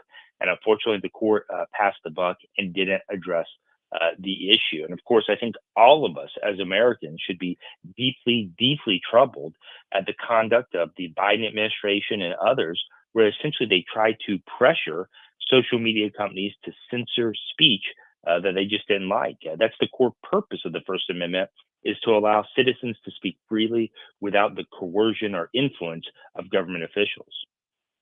Yeah, I don't have a problem with them if they to basically suggest that Facebook or whatever, hey, take a look at this. We have a concern over this, and that's it. One email, and that's it. I really don't have a problem with that because, if there's the bubonic plague brought over by a terrorist on a 737 from Istanbul, I'm okay with that. I don't have a problem with that, and I think that's the intent of sort of what that advisory capacity is. But clearly, if you look at the filings and some of the data that was presented by Eric Schmidt and then Attorney General Andrew Bailey and others, man, it was more than that. Like you said, it was coercion. And there was sort of that, almost like that mafia style communication. Like, yeah, I'd sure hate it if something bad happened to you if you didn't look. You know what I mean? It just didn't smell right. And I think they were overburdensome in that regard. So I don't know. Okay, final question. It's great that we the people now, if we have a beef with an overburdensome and costly regulation that makes us retrofit something on our boat or our business or whatever, many of us can't afford that, Zach. Is there a compendium of think tanks of places? I think of the the Pacific Coast Legal Foundation, others that will go to bat for us. Yeah, Pacific. Where is there a compendium where people can at least go with their case and say, "Look, I'm just a business owner. I pay myself a salary of $100,000 a year, and I work 80 hours a week. I can't afford a $500 an hour lawyer, But this is a wrong. I need justice." How can the common person now use this overturning of Chevron to their advantage when they have a beef? Yeah, look, litigation is expensive. There's no doubt about it. That $500 an hour lawyer sounds pretty good to me, but that's only because I am a lawyer and can benefit from those fees. But of course, you're absolutely right. Many businesses, many Individuals cannot afford that. Yeah. And litigation is very time intensive. It's very expensive. And even if you prevail, there's a very real cost in engaging in the process. I mean, look at Jack Phillips, the cake baker out of Colorado. He's been in litigation for almost a decade at this point. It's very clear that those on the left are trying to weaponize the process to punish Jack Phillips, to make the process the punishment for him, even if he ultimately prevails on the merit. Right. And so, fortunately, the folks at PLF, the folks at Institute for Justice, and there are many others as well out there are litigating these issues and are willing to, take on many of these often burdensome regulations, the government overreach that we're seeing on a routine basis. And so I would encourage all of your listeners, if you are experiencing government overreach, if you are, feel like your constitutional rights are being denied by either the federal government, the state government, or the local government, reach out to one of these entities because they do fantastic work. And look, that's the purpose of our court system, is to vindicate our constitutional rights whenever the government is violating them. Yeah. And Zach, we didn't get a chance to talk about it, but let's take 45 seconds more and just talk about, will the overturning of Chevron, will that push Congress, if they feel responsible Congress people, to write more specific laws and maybe to even use that the Congressional Review Act, to really do their job and review these regulations when they come back? Yeah, it should. Look, Congress loves the administrative state. It allows them to pass the buck, to pass difficult decisions to these unelected, unaccountable bureaucrats. And then when people get angry and don't like those decisions, members of Congress are able to say, well, I didn't do it. This administrative agency, this bad administrative agency did it instead. And so I absolutely think it'll take some time for this to work its way through the system as courts and Congress grapple with it. But at the end of the day, fundamentally, it should force Congress to actually do its job and to legislate. And then we can look at those laws and hopefully can hold our members of Congress accountable accordingly. All right. Well, there he is, Professor Zack Smith. He is the headmaster, the dean of the Tobler Law Institute here on Saturday mornings, and author of Gold Star. Author of Rogue Prosecutors, How Radical Soros Lawyers Are Destroying America's Communities. Make sure you pick it up. Zach, thanks for a little extra time this morning. Talk to you soon. Yeah, you bet. Take care, Randy. Good talking with you. Okay, take care. There he is, Zack Smith. All right, when we come back, your thoughts. Do you realize how important this decision was? I think I do. Have you been involved in any instances where the regulatory state absolutely hammered and crushed you? Let me know. 314-912-1019. We'll be back with more. Virginia Kruta coming up at 7:45. Down to the doctor. Come on, down to the doctor. Make you feel good all night. Like any good conservative, we have our principles and our values. If you find yourself feeling out of place in the world, I don't even know how conservatives can even take their head out of the ground long enough to complain about anything. They're trying to call us conservatives Nazis. I think they ought to be ashamed. It's comforting to know conservative values haven't been abandoned everywhere. All we want is freedom and liberties and less government. I'm not a Democrat or Republican. I'm an American. Welcome home. Because everyone gets a voice. This is News Talk STL. News and information. Welcome home. I'm Dr. TJ, owner of the Institute of Natural Health, co-owner of Optimal Nutraceuticals, and the host of Wellness 101. Wellness 101 is designed to cut through the nonsense and provide you common sense, science-based information regarding health and wellness. On the show, we discuss topics like thyroid health, gut health, hormone optimization, and many others. Our show airs Saturdays at 10 a.m. and 2 p.m. and Sundays at 11 a.m. and 3 p.m. right here on News Talk STL. For more information, visit us at inhstl.com. That's inhstl.com. Tony Colombo here for Cadre Asset Management. A cadre is defined as a small group of people specially trained for a particular purpose or profession, and that is the role that Cadre Asset Management can play in your financial journey. Learn more about how they can help secure your financial future by following Cadre Asset Management on Facebook, or just go to cadreassetmgmt.com. Cadre Asset Management is a Missouri-based independent advisory firm licensed under and securities and investment advisory services offered through Founders Financial Securities, LLC, a registered investment advisor, member FINRA Cardinals.SIPC. The Cardinals host the Reds Sunday, June 30th, and that day is all about the kids. 10,000 kids ages 15 and younger entering with a ticket will be able to field like the pros when they receive their very own Rawlings Kids baseball glove. Come early to enjoy prizes, games, and free frozen treats in the Ford Plaza at Prairie Farms Ice Cream Sundays prior to every Sunday home game. For tickets and details, visit cardinals.com/promotions. This is Nolan Arenado, St. Louis Cardinals for the Lou.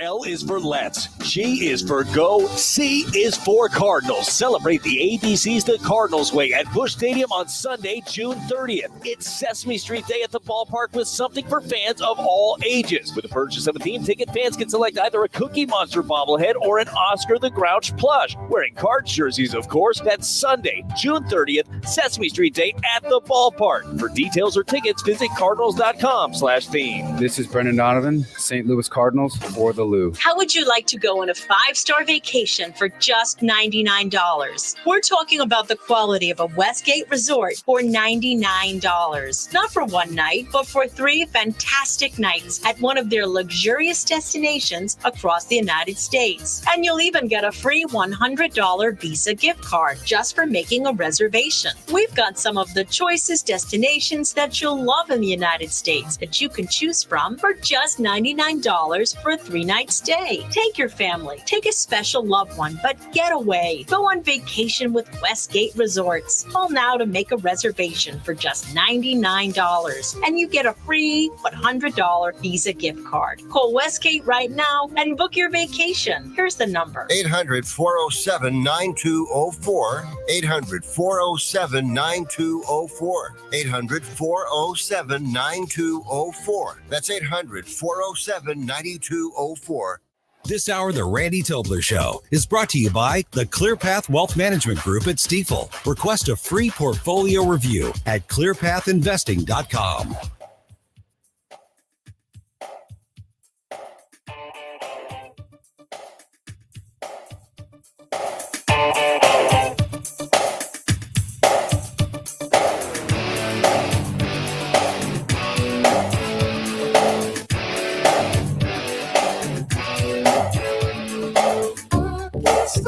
Welcome back to the program. Hope you enjoyed that conversation with Zack Smith. Yeah, it was a really momentous week, and I hope Congress people that might be listening, or their people, or if you are in their campaign sphere for re-election, or maybe you're in a challenger sphere, I think this would be a little secret weapon. And I keep asking you all, when you're at a meeting with someone who's on the stump, campaigning for a primary spot, ask them the tough questions. Will you commit to limiting the influence of your power and those who you have authority over in the bureaucracy? If you're a governor in the executive branch, if you're a congressperson, will you limit the authority and the power that you exert on we the people? Simple. Are you a believer in limited government? Or are you going to use the excuse of, I'm looking out for you, I'm going to do something for you? I hear Republicans doing that all the time. And I hear voters that claim to be conservative. Well, what are they doing for me? I don't want you to do anything for me. Thank you. And now I want you to make sure that the administrative state doesn't do anything to me, like bend me over and make me comply with stupid pet trick regulations. Those are taxes. Plain and simple. Stupid pet trick regulations are taxes by another name, and you can't do anything about them because they are meted out and distributed and created by people that are unelected bureaucrats. And I was so thankful. Yeah, you're right. And I can tell you, I mean, it's silly. One of the OSHA regulations is that you have to have, if you're in a business, you need to have these, what do they call them? SDS sheets. They're like safety sheets on every chemical that's in your business. So if you have let's say you have a Swiffer wet mop, it's got some of the Swiffers have a little solution canister that you put in there and it goes in there. I think by OSHA regulations, you need to have an SDS sheet. Hello? Does OSHA come into your house and make you have an SDS sheet in case? So I don't know what happens. Is some employee going to take the canister of wet mop solution and look, gurgle it down? Are you kidding me? I mean, think about it. How ridiculous is this? And I'm hoping that the next thing that gets challenged is EPA. Breaking news. Roseanne Starr is dead at 80. We'll have to see who that is. I'm hoping that that someone will challenge the EPA regulations where they have created these stupid regulations. I don't know if you have it, Jerome, in your backyard, or those listening. Everyone has in their backyard, or maybe you have a little, 20 acres out in the country, and you got a little ditch that, gets a little wet when it rains, right? A little trickle comes down. It's wet. I mean, EPA has now declared that navigable waterway. They're going to come and swoop in and somehow regulate you now. It's a navigable waterway. I mean, we've got to stop this. We've got to appeal to the Chevron overturn and say enough. Where in the legislation does it specify how many days a year, how much moisture, how much width defines a navigable waterway? I bet it doesn't say that in the statute, but the EPA has decided that they're going to determine that. I think that kind of stuff is now open season on that, right, Jerome? Yeah, I am one of those people where I'm very environmentally conscious. I think, we should take care of where we live. Our planet Me is too. the I only spent home we lots of have. money on my property doing that. Exactly. Yeah. But when it comes to like EPA stuff, like you said, you can put labels on things all day, but there's still radioactive water in the St. Louis area. There is still like toxic issues going on all around here. Our pipes need to be updated and checked for lead and other sort of substances. So why can the EPA not do anything about that? But they can label and get taxes and get all sorts of fines and fees. And like, where's the money going? Why do we need them if they're not actually going to do anything to clean up the mess that's been created? Dirty little secret here, Jerome. You know where those regulations come from. What happens is the same lobbyists who are in Congress, right? And who tell Congress that we need to regulate Jerome's life and Randy's life and everyone's life listening. Well, it's sort of like zoning, and it's like the building inspectors in various communities, right? I know that the hospital, I love it. Okay, so I ran a small hospital for a while. When you build hospital grade electrical outlets, excuse me. Oh, it's an electrical outlet. But because it's medical grade, maybe it's a millimeter, a micrometer thicker than whatever the electrical box that you put in your home. Well, therefore it's safer because it's medical grade. You got to pay 5 prices for it. I'm telling you, it's crazy. I think some of the things they use in the orthopedic suite, you could probably get at Home Depot, but because it's medical grade, and you know who convinces the Congress people on the one hand, and then the regulators on the other hand, you know who convinces them that they need medical grade? It's the people making the medical grade equipment. Go!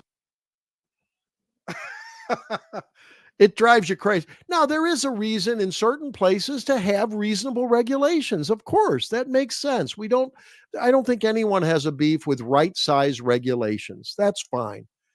We're not saying we shouldn't have stop signs. We're not looking for anarchy here. But everyone knows what's reasonable. And I think this is potentially a return to sanity, this overturning the Chevron doctrine. Now, it's incumbent on us, when we are overburdened by regulation, instead of just giving up and saying, well, I can't fight the machine, it's incumbent on us for us to make a movement of this. Call me, email me, get in touch with me, with Tim, with Chris, with Mike Ferguson, with Chris, with Tony, with Katie, with Ken Williams, Stell, the producers, Jerome. Get in touch with us and say, this is outrageous. They're doing this to me. We'll bring it to the air. And the next time we get a congressperson on, we'll say, what in the heck is going on here? We've got to use our voices. And it's a great voice here on News Talk STL. I know that you guys want to be active, but up until now, you felt like the law is against you, the courts are against you, the regulatory state, the administrative state, the bureaucratic swamp is so entrenched, so powerful, you can't do anything. I think I'm looking for that book that's like how to get your beef against the government to court without bankrupting you. I remember this case of, I think it was the florist. Was it in Washington State or Oregon State? And Amy Coney Barrett denied standing. She did something that they didn't take the case. But this was the case where, similar to the cake baker, Jack the Cake Baker and so forth, out in Colorado, this gal was a florist, I believe, and she had done floral arrangements for, birthday parties for gay folks, and, they were her customers. But married, she said, look, I just can't go there. It's sort of an endorsement and a sanctioning of gay marriage. And my religion won't allow me to do that. My faith won't allow me to really participate in that ceremony, by virtue of having my floral arrangements there. Okay, well, say what you will. They use that. And she gave them, by the way, names of other people who would have done that, other florists. So it wasn't like she was the only game in town. And you know what? I think it was Amy Coney Barrett who decided basically made the decision not to take the case. Shame on her. I mean, come on, take the case. And so we have to keep our eye on old Amy. I don't know. Sometimes, when guys get together and start talking shop, drink a beer, they can be influenced by other guys. When gals get together and start talking shop and they go to Panera's and they start having their arugula lunch and stuff. Boy, am I stereotyping or what? They have their double chocolate latte with the goat milk. You know what happens? Maybe she's being influenced by Sotomayor and Ketanji Brown Jackson, because I don't know. She's done some lefty things here recently. Got to keep our eye on Amy. All right, let's step aside, see what Virginia has to say about the debate and the court. Maybe even Tractor Supply. We'll see. We're having too much fun here on the Tobler Show. Hope you are too. Thanks for being with us. 314-912-1019. We'll be back.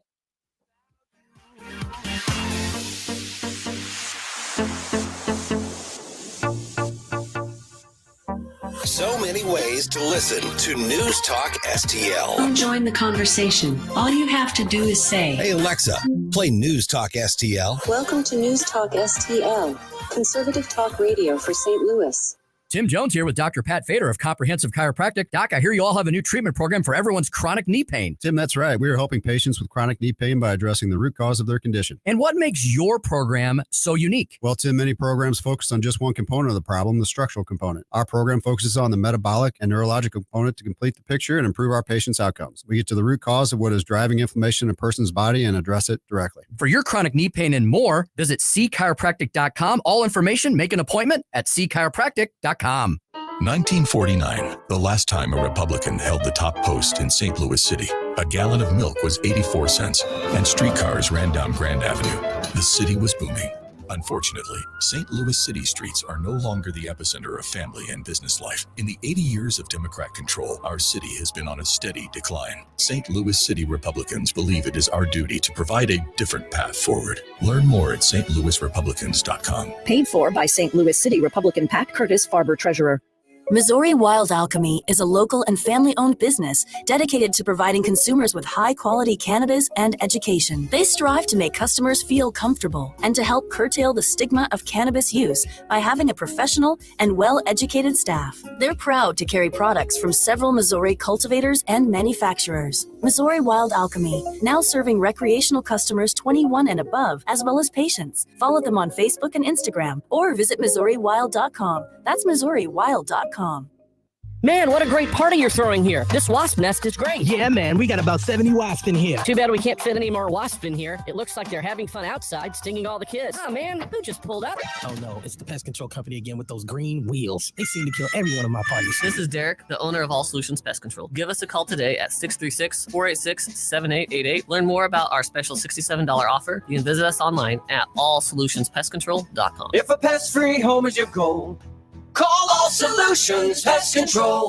Tony Colombo here, along with Tim Jones for Rodney and Jen Wallner, the Wallner home selling team at Berkshire Hathaway. Rodney and Jen are the #1 home selling team in the area, and I could say that from personal experience. They sold our old home faster and for more money than we thought possible, which put us in a great position as we tried to find our perfect new home. And with help from the Wallners, that's exactly what we did.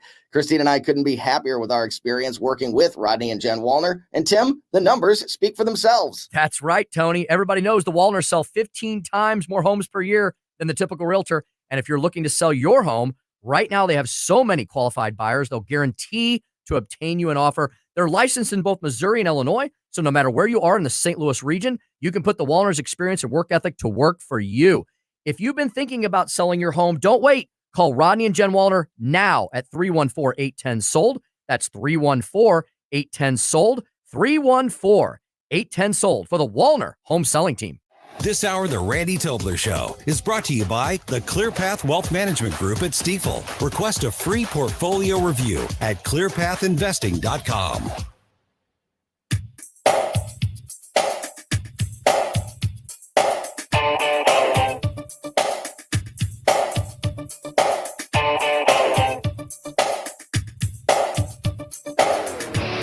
Randy Tobler, Truth Warrior, Woke Destroyer on News Talk STL.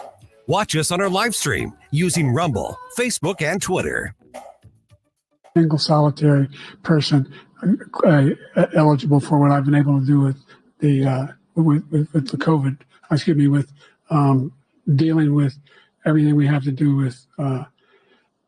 Look, if we finally beat Medicare.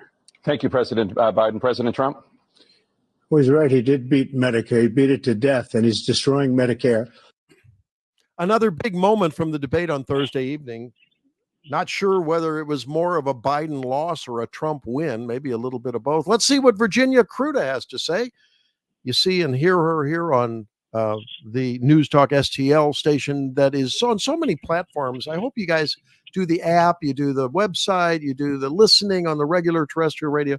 So many ways to hear Virginia on her various appearances. And now, Virginia, what say you about the debate on Thursday? Was it more of a Biden loss or a Trump win, or both? You know, honestly, I think it was more of a loss for the American people, because we're looking at this and we're like, President Biden, you know, they've been trying for weeks to distract us from what's really happening, and that is that President Biden is not well. He's not with it. He is not handling his age and cognitive abilities very well. And we are in a situation now where the people around him on a daily basis knew that. They had to know that. And they put him on that stage anyway. So my question is, did his handlers do it on purpose to tank him? Because for whatever reason, because right now where we stand, from what I understand of presidential politics and how the delegates in the DNC work, unless Biden voluntarily steps away, they cannot get rid of him as the candidate and keep the delegates. They would have to start the primary all over again, and they can't do that. So in order to get rid of Biden before the convention, he has to voluntarily do it. So did they intentionally make him look bad so that Jill would say, Joe, it's time to, walk off into the sunset together or something? Did they do that on purpose, or was this just to show the American people that he was not well, so that after the convention, when they 25th Amendment the guy, are the people going to go along with it? Because the reality is what they're doing is they are gambling on the party that says it's saving democracy. On if they're going to replace Joe, they are gambling on the idea that they can actually do the most undemocratic thing possible and select a candidate that the people had no say in, and hope that they go with it. Okay, so Virginia, this is an interesting gambit, right? And I mean, okay, so the New York Times comes out and says it's time to go. You wrote your latest piece just out yesterday was, recapping The View. They're saying give him the hook, but here's the problem. As you just said, they can't really give him the hook. Someone's got to convince him to resign. But even if he did that, are they looking at Kamala, or would there be some grand bargain to leapfrog over her to someone else? There are a few kind of ideas floating out there. And one, if you look at Jen Van Laar at redstate.com, she put up something talking about, remember, Kamala is from San Francisco. And Nancy Pelosi is part of the machine that built Kamala.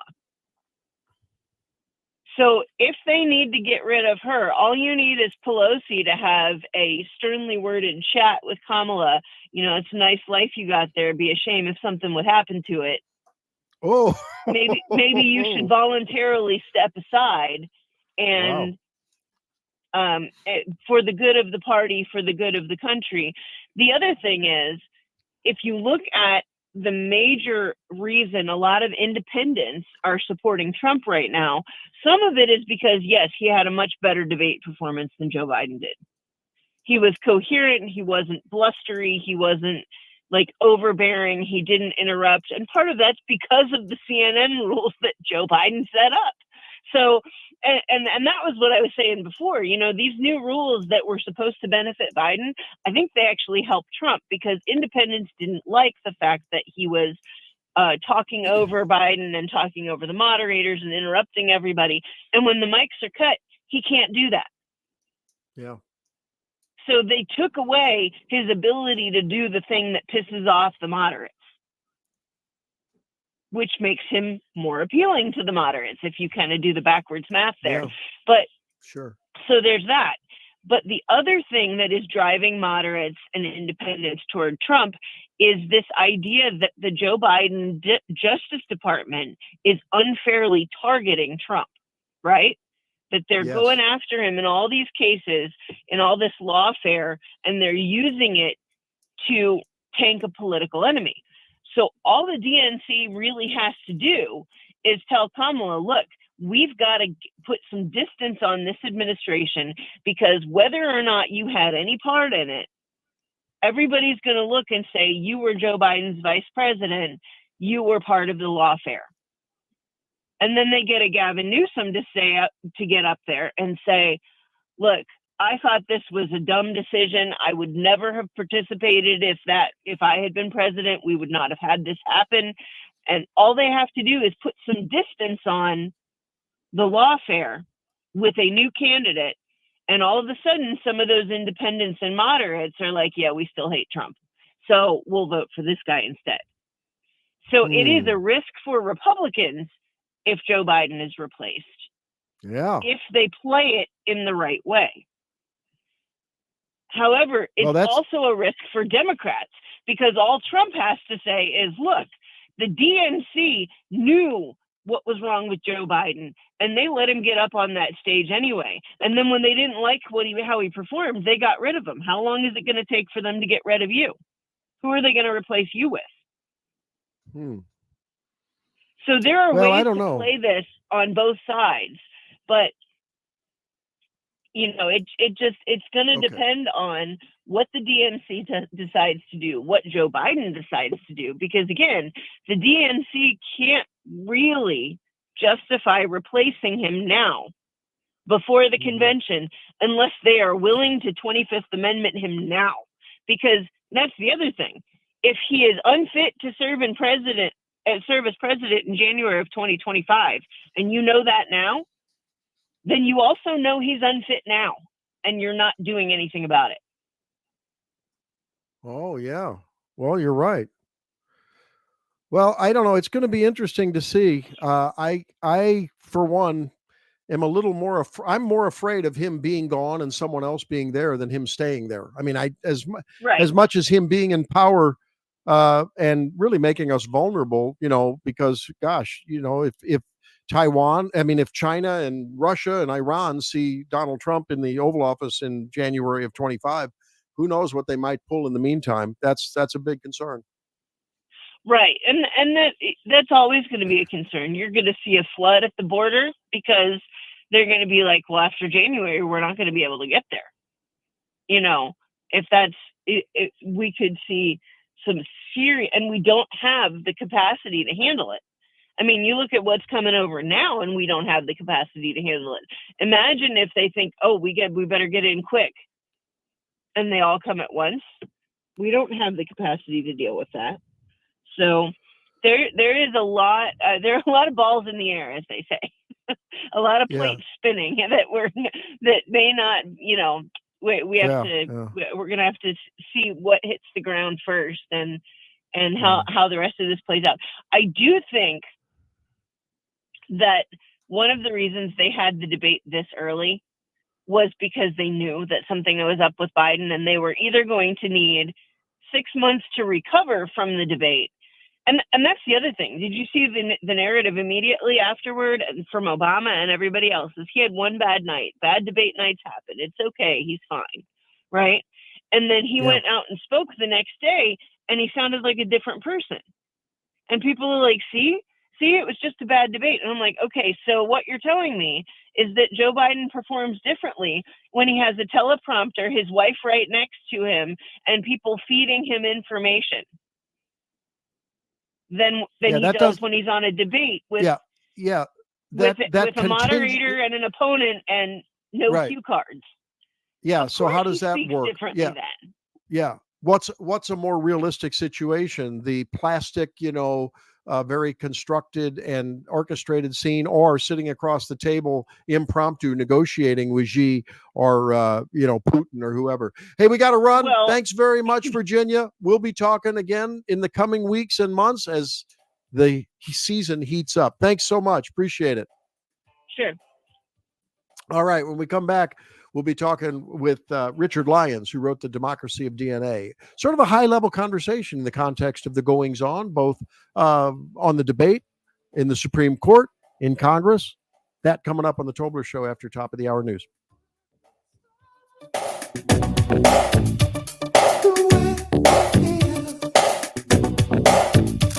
The Vic Porcelli Show. Nate Lucas, our sports guy, doesn't talk about sports. How many times do you think Adam Schiff got beat up on the playground when he was a kid? What a beta male. Can you imagine having him as your representative in Congress? First of all, you little beta fish, why don't you do your job? Why don't you worry about your own backyard in California, which is turning into a third world country under your leadership? It is the same play every single time with these jackwagons. Vic Porcelli, weekday mornings at 9 on News Talk STL. Sundays at 5 on News Talk STL. All your hard-earned tax dollars and mine are going to fund illegal aliens who come across the border penniless, jobless, skillless, and they're given a cell phone, an identity, and a cash stipend every month. Mark McCloskey on fire. That beats your Social Security income if you should have the good nature to work your ass off your whole life and retire. Mark McCloskey on fire. Sundays at 5 on News Talk STL. Brought to you in part by Modern Weapon Systems in Fenton. Jewels on Hampton and St. Louis Hills is paying some of the highest prices on gold, silver, diamonds, semi-precious colored stones, coins, flatware, and fine watches on site. Jewels on Hampton is a premier jeweler featuring Alvanza's jewel art designs with an exquisite selection of diamonds, semi-precious stone jewelry, and vintage watches. Their expert design team can restyle your jewelry to today's contemporary style. They also do jewelry and watch repair. Need extra cash? Jewels on Hampton is paying some of the highest prices on gold, silver, diamonds, semi-precious colored stones, coins, flatware, and fine watches. Bring in your collectibles and clocks and sports memorabilia and figurines too. Jewels on Hampton, 4506 Hampton, just 3 blocks south of Chippewa, and jewelsonhampton.com. Call them at 314-752-5000, 314-752-5000, and jewelsonhampton.com. Jewels on Hampton. Rhino Shield is far superior to even the best traditional exterior house paint. Rhino Shield is 8 to 10 times thicker than paint and comes with a 25-year transferable warranty. Rhino Shield is the only ceramic coating company that has been chosen by Disney, This Old House, and 3 times on HGTV's Curb Appeal, where every episode is concentrated on unpainted brick, bonds and seals to stucco, wood, hardy, block, color lock, masonite, and more. No better product for those steel aluminum-sided homes that have become, chalky and tired looking. We coat sloped and flat roofs to extend their lives too. After 15 years, we've got a great reputation and a superior product. As long as it's affordable, why wouldn't you do it? Before you make the costly mistake of painting with traditional paint, you'd be best served to call Rhino Shield today. We are the experts and our evaluations are free. 877-25-RHINO or 877-25rhino.com. Tell them, ladies. Don't paint, don't Rhino, go Rhino Shield. Never paint your house again. Rhino Shield. Larry Connors, USA. Hunter Biden and his artwork. Excuse me, Hunter. Apparently you're afraid of my words. What a coward. The art gallerist apparently claimed that one of Hunter's financial backers purchased most of his paintings for $875,000. What's this? Oh, it's a scribble, but really it's a man walking into his future and seeing his past at the same time. You are the epitome of white privilege. They were laundering money, and he had all of his friends coming forward to help him out. Larry Connors, weeknights at 6 on News Talk STL. KLGY HD3 Clayton, K270BW Belfast, KNVS Bowling Green. This is News Talk STL at 1019, 94.1, and always streaming at newstalkstl.com. On social media, former President Barack Obama alluded to his own poor showing in his first 2012 debate, saying bad debate nights happen. And House Democratic leader Hakeem Jeffries answered with a flat no when asked if Joe Biden should step aside. Greg Clugston, Washington. Matt Continetti with the American Enterprise Institute says it's sad to see the U.S. in league with the United Nations in its antipathy toward Israel as the country fights for its survival against the Hamas terrorist group. You look at the United Nations behavior since October 7th, and there's no way to escape the conclusion that the UN is an anti-Semitic organization who it seems its sole purpose now is to delegitimize, demonize, and apply double standards to the state of Israel. Continetti was interviewed this week by the Salem Radio Network.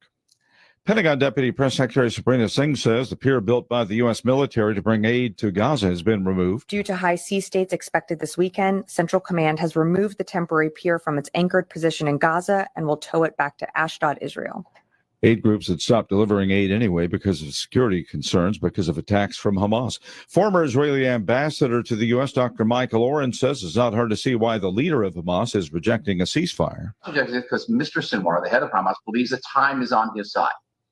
He believes that the longer he waits, there'll be more pressure on Israel to agree not just to a temporary ceasefire, but to a permanent ceasefire and a total withdrawal from the Gaza Strip. Hamas wins. Game over. More from townhall.com. Well, summer is upon us and the weather is beautiful. Everyone has a favorite outdoor activity: golf, bike riding, bird watching, long walks. Ask 100 people and you'll get 100 answers. But if everyday aches and pains are keeping you on the sidelines, I have one answer: Relief Factor. Relief Factor is a 100% drug-free daily supplement that helps your body fight pain naturally. Developed by doctors, Relief Factor uses a unique formula of natural ingredients. It doesn't just mask pain, it helps reduce or even eliminate it. Wherever you're hurting, back, neck, joints, or muscles, in 3 weeks or less, you'll start to feel the difference all day, every day. So whatever you like to do, swimming, pickleball, hanging out in the garden, Relief Factor can help you feel good again and let you enjoy all your favorite outdoor activities all summer long. ReliefFactor.com, 1-800-4RELIEF, 1-800-473-5433. Fight pain naturally with Relief Factor. Correspondent Lisa Dwyer reports a man responsible for the deaths of 8 migrants in Texas has received a lengthy sentence. 35-year-old George Alvarez was found guilty of intoxication manslaughter in the deaths of 8 people struck by the SUV he was driving at a crowded bus stop outside a migrant shelter in Brownsville, Texas. Alvarez was also convicted on 10 counts of aggravated assault with a deadly weapon. Looking to get a new carpet, hardwood, or tile installed quickly and efficiently in your home? Look no further than Michael's Flooring Outlet. Michael's Flooring Outlet is a family-owned and operated business with a 30-year history of offering a diverse array of high-quality options in flooring. My parents and in-laws used Michaels to rip up their old carpet and replace it. They are both happy with the product and installation from Michaels. You can shop at one of their 3 locations in Creve Coeur, Darting Prairie, or St. Peters, or you can check them out at igotfloored.com. That's igotfloored.com. Hi, this is Ron Clutho. Join me for Groovy Grooves every Saturday to hear songs like this and memories that will take you back to a groovier place and time. Be sure to check out the playlist at newstalkstl.com for more Groovy Grooves. And now for something completely different. Groovy Grooves with Ron Clutho, Saturday nights at 10 on News Talk STL. Feel the sizzling heat of summer savings at Seidenstricker Novi Partners. Rev up your summer on a John Deere compact tractor with 0% financing for 84 months with 0 down. Or get 0% financing for 60 months with additional savings. It's time to elevate your equipment game. Don't let this sizzling hot deal slip away. Seidenstricker Novi, your partner for the land. Offer valid through 7/26/2024. Some restrictions apply. See dealer for details. Hey, Colombo here for Intervine, a great local company that has customers all across the country due to the quality of their products. Intervine has the best flashlights, lanterns, headlamps, and even batteries, including the new Monster 2000 Lumen waterproof lantern and the Sentinel 2000 self-defense flashlight. Our home and vehicles are full of great Intervine products, and right now you can shop their website and get 25% off your entire purchase just by using my name, Tony, as your promo code. That's promo code Tony at intervine.com. This hour, the Randy Tobler Show, brought to you by Advanced Dentistry Now. Doctors Dan Cusimano and Dr. Megan Dwyer. 636-978-0226 or visit them on the web at advanceddentistrynow.com.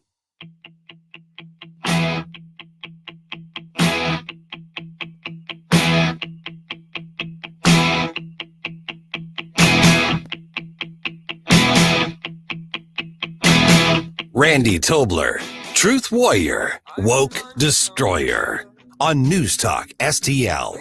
Watch us on our live stream using Rumble, Facebook, and Twitter. This is News Talk STL. Americans, the media worked closely with the White House to conceal the truth that was on display last night. President Biden is not fit to discharge the immense duties of the presidency. The alarming evidence of his cognitive decline was on display for all to witness. Yet his enablers and political allies continue to exploit the president to substitute their destructive agenda for the interests of the American people. That was Colonel Douglas McGregor laying it out as we saw the horror that is the leader of the free world melting down and the ravages of age and decline in cognitive and memory abilities right in front of us, full-throated on display. To help us sort out what that means for the Republic, what we can do about it going forward, and, sort of the big picture is Richard C. Lyons. He's a poet, essayist, printer, telecommunications guy. I would say all-around Renaissance man. Author of a couple of great books that I would bring to your attention. One is The DNA of Democracy. And he joins us now on the Tobler Show. How you doing, Richard? Thanks for being back with me. Oh, great, Randy. Great to be on with you. There was a time when I was angry and contemptuous of Joe Biden that he didn't know early on, a year or two ago, as we all saw it, that he was slipping. And that was the time when he was self-aware to, I think, as most people would do, to go out, in his terms, on top with grace and dignity. Now I just feel sad for the guy. I mean, it was hard to watch Thursday night, wasn't it? It was very hard to watch. But I think what's going on, Randy, and perhaps you'll agree, a few nights before the debate, there was a Hollywood fundraiser, and Biden and Obama were both there, along with all their Hollywood guests and all the, people from San Francisco and so forth. And Obama literally had to conduct Joe Biden off the stage. And I think that has been the case for this presidency since Biden took office. I think Obama's been right behind him, conducting the administration. And I think that's what people have to understand, is that things haven't really changed. It's the Obama-Biden administration, not the Biden-Obama administration. Yeah. Well, certainly a lot of the Obama sycophants and assistants, are in the administration and influencing it. So there's no doubt about that. Right. And, we saw it the other night. I don't know if you saw the little clip, but at the end of the debate, after it's all over, did you see Jill having to basically, down a couple of steps from, the stage to the regular floor there at the auditorium? It was like a nursing home aide aiding a patient down a couple of steps to go out to the garden and take a stroll. I mean, it was just unbelievable, and it's hard to, I don't want to personally harpoon Joe Biden, except to say that he should have known better. And the people around him, I think, are examples of how ambition and power and, the sum of those can be very toxic and terribly sinful influences on people's behavior, because they're propping him up. I think you're exactly right, Randy. And it goes to what the founders believed about, human nature. And it's historical that the hardest thing for people to give up is having power over other people. So if you are in these offices of the administrative state, if you're at all you want to hold on to what you have. And if he's the one through whom you can hold on, that you'll do. And now they're in a tremendous fix, because just as they lied about Trump throughout his entire presidency, they've been lying for at least a year or more about the condition of this president. And I don't know what their backup plan is. I've been told by some that to get Biden out of being the candidate out of the convention is very difficult. And they really have a thin bench. And several of the candidates who might come forward are problematic. And this is after they took Robert F. Kennedy Jr. and sidelined him early in the primary process. So there really isn't another second other than Kamala Harris, who polls terribly. Very badly. And they can't really leapfrog over her, because, my gosh, how does that look for the party of DEI to leapfrog over a poorly polling potential first Black woman president in America? I don't know how they get around that. There's no way I can see that they do that. And it would almost be worse for them. I mean, in a way, she's Joe Biden's best insurance policy. Isn't she? What a sad characterization, but it's true. But anyway, okay. So look, you're right. Though. I know that if they brought in Gavin Newsom, Newsom, half the party would go ballistic. But I think there's one magic bullet, and it's Michelle Obama. If they brought her in. Yes. Yep. I've been saying that. I've been saying it for 6 months, Randy. That if they brought her in, there would be immediate euphoria, and then Barack Obama would explain that Joe Biden, owing to his health, can't make it. Michelle is willing to make the ultimate sacrifice. She never wanted the job. She doesn't want it now. But I, Barack, will be with her every day to make sure that everything's okay. Yeah, I can see that because he is really, in a way, he's been in control of the administrative state since 2008. It's really remarkable. I couldn't agree with you more. I mean, I just think that I want to. Okay, so look, you've written Volume 1, DNA of Democracy, Volume 2, Shadows of the Acropolis, collection of essays that are really, I think, appealing to America's fundamental first principles, the DNA in our culture, in our this great experiment. Okay. So I want you to listen to a little news report announcing the Chevron overturning decision by the Supreme Court, and then comment on it. And if you were channeling the founding fathers during some kind of a Ouija board experience tonight, what they might be saying. Take a listen to this. From the Supreme Court overturning Chevron NRDC. For that, we'll turn to Eamon Javers. Hey, Eamon. Carl, that's right. This is a sweeping decision by the Supreme Court to overturn what's called the Chevron precedent here. The reason it's significant is because it has enormous implications for the administrative state in the United States of America and all federal agencies and their ability to interpret the law. What the Chevron precedent was a 1984 case from the Supreme Court, which held that in absence of other information, courts should give deference to administrative agencies' interpretation of the law. That gave a huge area of wiggle room for federal agencies to interpret what Congress meant when it passed given laws, if there was any gray area in those laws. What the Supreme Court is now saying this morning in a 6-3 decision is that courts may not defer to an agency interpretation of the law simply because a statute is ambiguous. Chevron, they say, is overruled. Again, that is a 6-3 decision. Wow.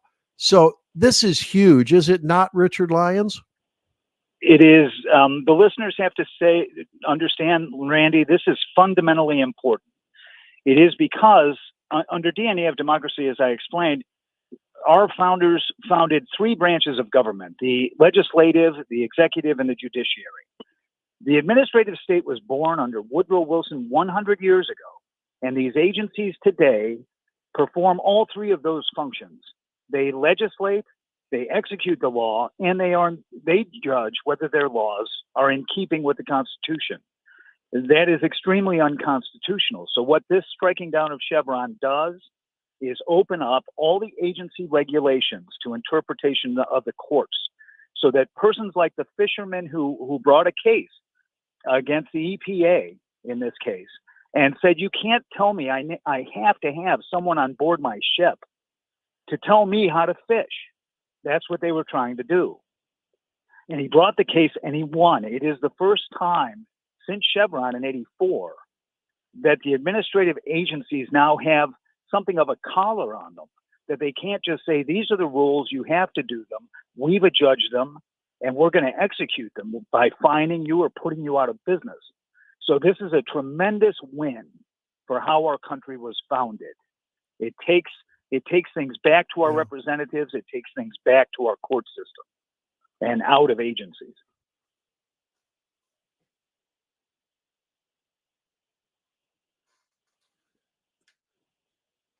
Well, I Randy? think it's huge.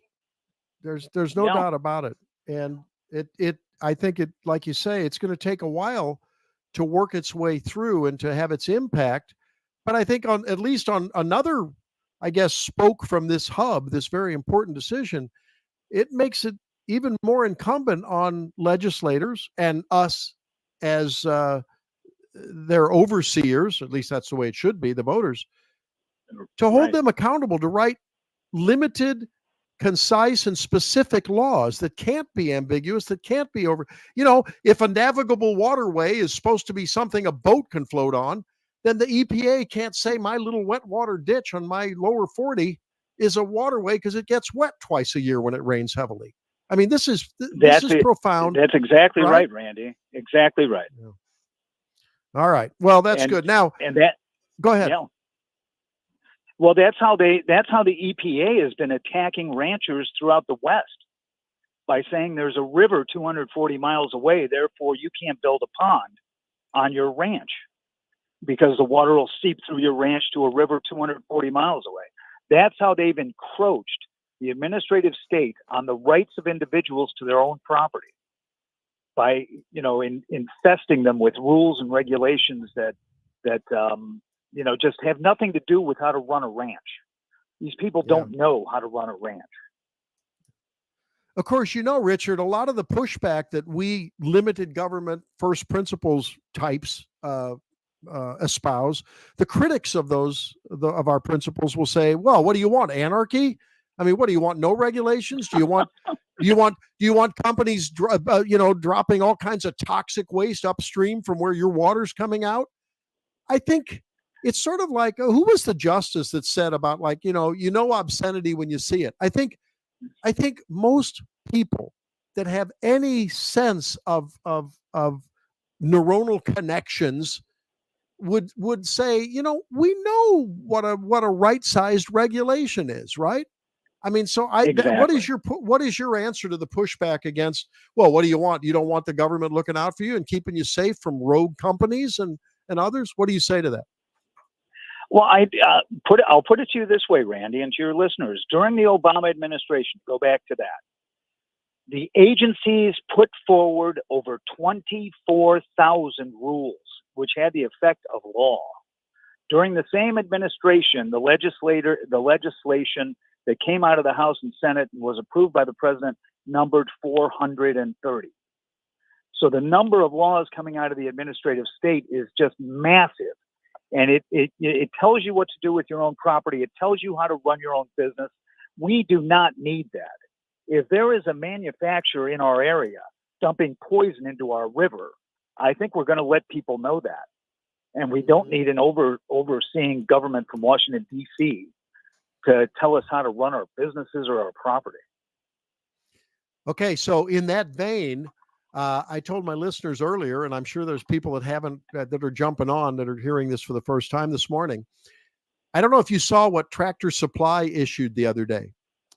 Tractor Supply Company, that, very large 85-year-old company that is largely serves rural America. They had gone just full-throated into the deep end of the DEI pool. Well, apparently their customers let them know that. They lost $2 billion, and I think their market cap is, 31 billion. And they issued a full-throated withdrawal from anything DEI. They are not going to sponsor anything to do with, Pride Month celebrations or anything. And I think that speaks to the fact that, maybe we've become apathetic because we've sort of lost hope that we can fight back, we the people. But we're seeing it. We're actually seeing it at the ballot box when we elect presidents who then nominate and get approved more conservative originalist judges, and with our wallets. So I'm getting more optimistic. How about you? I think with the Chevron decision, I am very heartened. And I'm very heartened by that. And I think if people really understood, which is why I wrote the books, Randy, if they understood how much power has been taken from every individual, every local government, every state government, and even from our representatives in Washington, and put into this unanswerable, unelected administrative state, if we had a better awareness of that, we at the elections would let the administrative state know what we think of it. We'd all be Cool Hand Luke without wanting a rule or a regulation. And I don't know, maybe I'm getting manic because we've had a couple of wins here, but I'm thinking in the justice system, and we see all of these revolving doors where, criminals with rap sheets longer than Joe Biden's gaff sheet, they're let out. And in some jurisdictions up in New York and San Francisco and others, I mean, with, no cash bail and so forth, maybe it's time that we, the people, flood the prosecutor's mailbox with letters of indignation and outrage, flood the judges inbox. That's a great idea. I just think we've got to be more vocal. We have to embarrass these people and let them know exactly how we feel. An activist populace is the answer. Yeah, I agree. And it's all because they've acted unconstitutionally in opening our border. They're acting unconstitutionally in having sanctuary cities. They're acting unconstitutionally in abnegating the one thing they have to do as an AG, which is enforce the law. It's an abnegation of the Constitution at both the federal and state levels. And we should embarrass the hell out of them. They don't know how to do their job. They shouldn't have it. They should not be there. Well, that's why we're going to let you go here and then invite the callers to call and give their stories of outrage and prosecutorial discretion gone crazy. But if you want inspiration, ladies and gentlemen, check out Richard C. Lyons' books, The DNA of Democracy, Shadows of the Acropolis, and others. RichardCLyons.com is the website. Richard, thank you as always. I always enjoy our discussions. Oh, Look thank forward you, to Randy. the next one. Loved it. Thank you. All right. Have a great weekend. There he is, Richard C. Lyons. Hey, and you do need to be inspired. I think you do need to be reminded with books like his, with discussions like we had with Zack Smith and Virginia Kruta and Tim Jones. That's why it's so fun to be a part of the News Talk STL family. here on 101.9, 94.1. Hope that you will join me now with your calls. Let's do that. Let me know how inspired you are, what you're going to do to push back against the administrative state, prosecutorial misdiscretion, let's call it. And let's take back our country. 314-912-1019. Your turn. Coming back. It's not the ribbons in your hair. I don't mind you coming here. All the information I need on the drive to work. Mike Ferguson in the morning. We keep it on throughout the day, whether it's local, national, or something big that's happening overseas. News, analysis, and opinion. St. Louis is #1 for conservative talk. News Talk STL. Seavers JCB has amazing deals on JCB mini excavators ranging from 2 tons to 10 tons. The choice is yours to take 5 on one of these great offers. Take 0% financing for 5 years or take up to a $5,500 cash rebate and 5-year warranty. See terms and conditions for details. These offers are for a limited time, so head to your nearest Seavers JCB and check out their full line of JCB construction equipment or visit seaversjcb.com. Connor Roofing. You can count on Connor. Congratulations to the awesome team at Connor Roofing for earning the 2024 National Best of the Best Award for Customer Satisfaction. Connor Roofing has now won back-to-back honors because they do outstanding work in all types of roofing, storm damage restoration, siding, gutters, both residential and commercial. We chose Connor Roofing without telling the owners, Rob and Kathy Connor. Their customer reviews are some of the best in the country. Please read them. Visit ConnorRoofing.com and request an estimate. Connor Roofing. You can count on Connor. As the daughter of an OBGYN, I learned from a young age that no topic is too taboo for discussion at the dinner table. This family-centered, transparent approach to health and wellness that my dad, you may know him as Dr. Randy Tobler, created for my siblings and I, is what we strive to deliver to our patients at Body of Health Direct Primary Care. I'm Sammy Tobler-Gregory with Body of Health, where relationships matter. Come learn about healthcare the way it ought to be and schedule your free discovery call today at bodyofhealth.com. That's bodyofhealth.com. I have a personal story about why I trust McGuire Moving and Storage. A relative needed to escape an unhealthy relationship. Josh, Christine, and the McGuire team were understanding, even comforting. That's why I'm honored to endorse McGuire. Since 1935, McGuire's been moving and caring for families.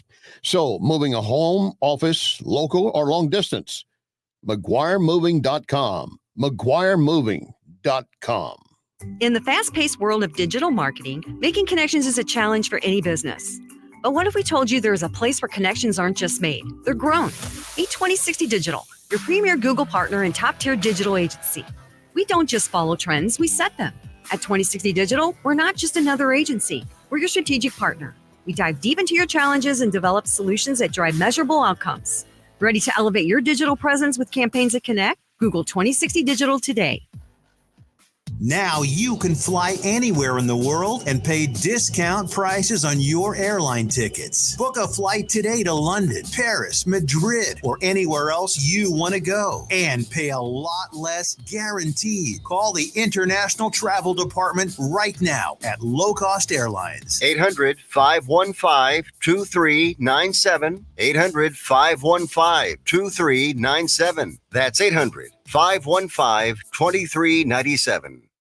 Danny Define here, host of the all-new show, The Next Gen, with me, Danny Define. We're going to cover all the hard-hitting topics on this show, from national headlines to things happening right here in St. Louis. Next Gen with Danny Define. Join me every Sunday at 10 p.m. right here on News Talk STL.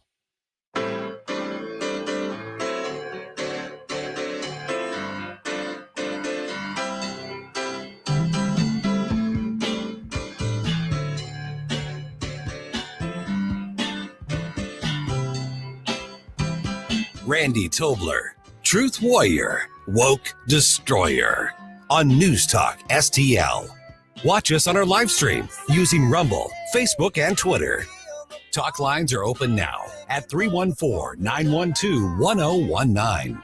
This is News Talk STL. Hey, well, welcome back into the program. You know, there is panic, there is calamity on the Democrat side of the fence. Now, I don't know how much of that is contrived for those who are spewing the calamity and those who are proclaiming the disaster that we all saw on Thursday. I think a winner of the week may be, oh no, get ready for it, wait for it. Don't turn off the radio, don't close the app. Claire McCaskill may actually be a winner. You know why? Well, take a listen. And my job now is to be really honest. Joe Biden had one thing he had to do tonight, and he didn't do it. He had one thing he had to accomplish, and that was reassure America that he was up to the job at his age. And he failed at that tonight. Now, does that mean that my phone blowing up with senators and campaign operatives and donors, big donors from all over the country, does that mean that Joe Biden is not going to be the candidate? I don't know that. Yep. I mean, you got to say, for all of her many faults and ideological delusion, she nailed it there. She's right. I mean, Joe needs to go if you're a Democrat. Now, I hope he stays. I actually hope he stays. I don't want him to go. Jerome, what do you say? I mean, it could boomerang back if they get someone in there who may be a more formidable candidate. We may have, wished that we wouldn't have gotten what we wished for. Yeah, I remember being there at the News Talk St. Louis watch party on Thursday and watching all this unfold live and seeing how excited everybody was. But that was not the thing that gave me the most amount of hope with what's going on. It was watching CNN, MSNBC, the Young Turks, all these people, the people that their entire careers are built around making the Democratic Party nominees, and everything left is good, everything right is evil. When they are sitting here panicking and they are saying, Joe Biden is not the one, we need to do something about this. This is a disaster for us. What are we even supposed to do right now? He made us all look like fools. I can't help, I can't imagine anybody at News Talk of something like this. I can't imagine how we would be reacting. And these are the big figureheads. These are the national people with the largest audiences in the country, even internationally, some of them saying this is not good. I don't think Biden can win. So I don't want to get too giddy. I don't want to jump, put the cart in front of the horse, so to speak. But if people like this are the ones saying what is going on, how are we going to recover from this? We basically just handed the election to Trump. And I literally heard that. I heard that from the Young Turks guy. He said, if they don't replace Biden, then we basically are going to hand the entire election over to Trump. That is not a easy to come by sentiment. That is not something that you just say if you have some sort of hope or you're holding off, you're in denial that maybe this was just a fluke. This is people jumping ship and trying to put out a massive fire that was just ignited. And I for one, I think I agree. For once on record, I will say it. I agree with the Democrats. If they keep Joe Biden, they've given us the election. And I agree. I hope that Biden continues to be their candidate. Now, the other thing that kind of worries me, though, is, again, the talk of Amendment 25, the idea of replacing him with somebody like Gavin Newsom, because I cannot stand Gavin Newsom. I do not want to see America become California. But due to how crazy the Democratic Party has become, I can see if they were to put him in Biden's place instead. You have a younger guy, somebody that's nationally known. You have somebody that appeals to the gun control groups, that appeals to the liberal, let everybody in and destroy our country groups, the welfare groups. I could see him potentially taking on Trump. Now, I don't know if it would be enough to really take over, but right now, what CNN themselves announced, 67% of people after the debate said that they trust Trump as presidential candidate, that they support him as a candidate, compared to 33% for Biden. Going into it, it was like a 45-55, or maybe a little bit closer even than that. So this is great for anybody that's pro-Trump right now. And I don't want to see somebody like Newsom take the place of Biden. Yeah. Although I don't know, if you look at some of the polls, and a lot of them are online polls, so they're not scientific, but sort of like, who would you prefer to replace Biden? Other beats Gavin by a pretty good spread, and Gavin, I think, is somewhere in 35-40% and then down. So there's enough people that are on to Gavin's, first of all, repulsive, yucky, I don't know what other word. It's like you want to wash your hands just if you shook the hands of the guy. You look at him, you want to take a shower. He's just slimy. The guy's slimy. I know my wife just can't stand looking at the guy. I mean, even, he's slick and he's whatever, but he's sort of like that guy. in a lot of the movies, the high school guy who's like Biff, he's slicking his hair back, he's walking, that no one can stand, right? That's Gavin Newsom. So I don't think that would be a good choice. I can't think of anyone on their side, but again, almost anyone's a better choice than Joe Biden, except for Kamala Harris. So I don't know. It's weird. Hey, on another note here, I asked folks to weigh in on some outrage, some facts, some tomfoolery going on. Got a message with some interesting information on something called HAVV. Have you heard of HAVV, the Help America Vote Act of 2002? I have not. What is that about? It requires states to verify the information of newly registered voters for federal elections. Each state must establish a computerized statewide voter registration list and verify new voter info with the Motor Vehicle Administration. Oh, now we have the Motor Vehicle Administration. What is that? The state must submit the applicant's name, date of birth, last four of their social. And so I'm looking at this. This is ssa.gov. This is the Social Security Administration. And this is interesting. So maybe one or more of you know about this out there. And this is the summary report on this HAVV. And these are the total number of transactions of new registered voters, apparently, or might be applications. And it looks like Missouri may be like number 2 in here. Missouri's high on the list, from what I can tell.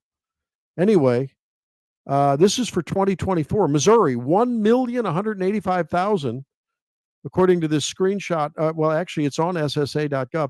This is interesting. Maybe listener Kim will call in and unpack this a little bit more for us. As best I can tell, this maybe describes newly registered voters, but yet, if you look in the census, we've been losing census in Missouri. Open borders. We're all a border state now. Just saying. Yeah, that's what sort of shocked me when I first came down here from the People's Republic of Illinois. And believe me, I left my left-leaning nonsense back home. So just to make that clear, I'm not going to be a Californian that moves to Texas and turns Texas blue. But yeah, St. Louis, when I moved down here, it was estimated the population was somewhere around 300,000, and that they're projecting it to be under 300,000 now. So given how influential St. Louis is and the political element of things, is that a good thing or a bad thing, do you think? Because I could see a lot of people coming from these blue states that are saying, I've had enough of this democratically controlled nonsense. I've had enough of these wacko leftists. I need somewhere that I can be free. And that was my experience. I came down here, and I truly felt like an American for one of the first times in my life. And I was just like, wow, this is an entirely different culture of people. These are people that actually care about their country and their state and are not just looking for some big government people to come through and dictate everything for us. But then we still have the mayor of St. Louis, who after that brawl, the gang brawl that happened, where one person was killed and I think 4 or 5 people were injured, the first thing she wants to do is go on record. It's on Twitter still. And she is calling for a statewide gun ban. She wants to enforce gun control laws now over gang-related violence, rather than saying, well, why are we not doing more to curb that kind of stuff in our democratic city? So right. Do you think that this is a good sign that people are just more, and again, even going to like the watch party and at Funny Bones with that event, there were some people that were a little bit older than me, but still younger than probably the demographic we would expect to be turning out to conservative events, stereotypically at least. So I kind of think that might be a good sign. But again, if it's going to be something with like California where, hey, you're in the country, here's a driver's license, here's a social security thing, and then somewhere like Florida has to say, we're not honoring that because that's ridiculous. Like, where do you stand on that? Yeah. Where I stand is that the way we're going to turn this ship around is one person witnessing to another person how self-realization, helping one another at the individual, the family, the community, the church, the local Rotary, the local businessman or woman, the small shop that gives you your first job, I think we have to continue to appeal to people's personal history and say, look, where did you, if you look back at your life, whether you're 18 or 80, and you look back at your life and you say, who really and at what level did you have the most positive influence that led you to the most fulfilling times and productive, and if you're talking in a workplace, rewarding, financially rewarding, or in a personal relationship way, relationally rewarding times of your life? Was it someone from the Social Security Administration? Was it someone from the EPA? Was it someone from the Department of Education? Or was it Mr. Jones, your fifth grade teacher? Or that college professor who inspired you to go into science or technology or writing or whatever? And almost invariably, you'll find it wasn't a program, but it was someone taking an interest in you and maybe making you accountable, right? Well, the more that the government says, I'm from the government, I'm here to help, they do programs with a bunch of people that are hired to handle a bunch of social welfare cases with which they're overwhelmed and with which they have nothing really obligatory except to make sure that they put a rubber stamp on giving out the money or whatever. My point is, I think we have to remind one another that it is limited government that keeps us safe, provides a truly justice-seeking and blind justice system, and a monetary system that you can rely on. Those are the three, right, secret sauces of government. And all the rest, I think we leave it to ourselves at the smallest denomination that we can manage. We have a caller. I saw you answer the phone. Yes, we do. This is Kimberly. Kimberly is on. Kimberly, hey, thanks for giving me the tip. And Kimberly and I go way back, and Kimberly is a real patriot in the true capital P patriot sense. Kimberly, tell me about this HAVV system, what it's all about, and what this 185,000, what does this mean? Okay, my background, was prior law enforcement, white collar fraud was where I ended up. And then you probably know I became a reporter for a while. And of course, you know that sometimes I take up a cause. So this was something that came across my feed that was on TikTok. And I know how some people feel one way or the other, but it does offer us some unfiltered information when we see so much of our social media being controlled by the government. After the last election, I think we can all agree on that much. So it is a Chinese tool, but I do utilize it as well. Saw this thing where a man came out of Texas. Now, I lived in Texas for a while, and I'm aware of the polling because my late husband was a poll judge down there, and there were anomalies at that time.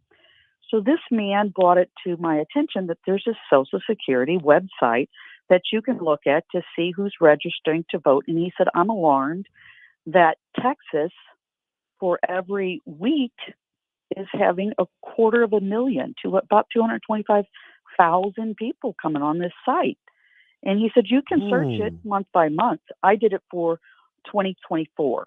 So I did that. And then you can scroll down. There's, I think, 4 states that are not going to be on it. They can opt out. There's a way to opt out. So you see all zeros across their board. But Missouri is on there as well as Texas. So I thought, well, let's compare 2 states. One of them has, I don't remember, 30 million, but let's be clear on it. They have 40 electoral college votes. So let's see what Texas is doing that has this man so alarmed.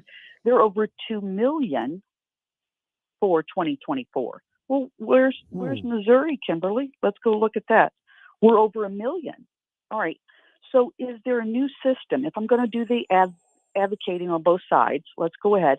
Is there a new system that we have under Ashcroft in our state that's making this jump out as a glaring anomaly? I don't know. Let's look at the other categories on there, Kimberly. So I go across and I see that when they're verifying voters, they have a column there for a one-time verification, and they have a one-time for this person turned up somehow deceased. And then they have the column where they say, well, those numbers are extremely distressing as Yeah. well. Wow. So Yes. I haven't had, this is just last night, but I have contacted you now. And of course, I put out a few other feelers. I want somebody to explain why the state of Missouri is number 2 on this behind Texas. We know that we're all border states, but we are not, or we should not be anywhere near Texas unless we've some new way that we're reporting to this government site on Social Security. But when I see a 1 out, it only took 1 to say they're deceased. Well, okay, even in Missouri, if you have, several hundred, what are you doing? How did you prosecute? How did you verify that? Is 1 connection to being deceased enough to say this many should be further investigated? And is that when you came to that other smaller total, much smaller total, instead of 60, 70,000? No, it's 42,000 Missouri.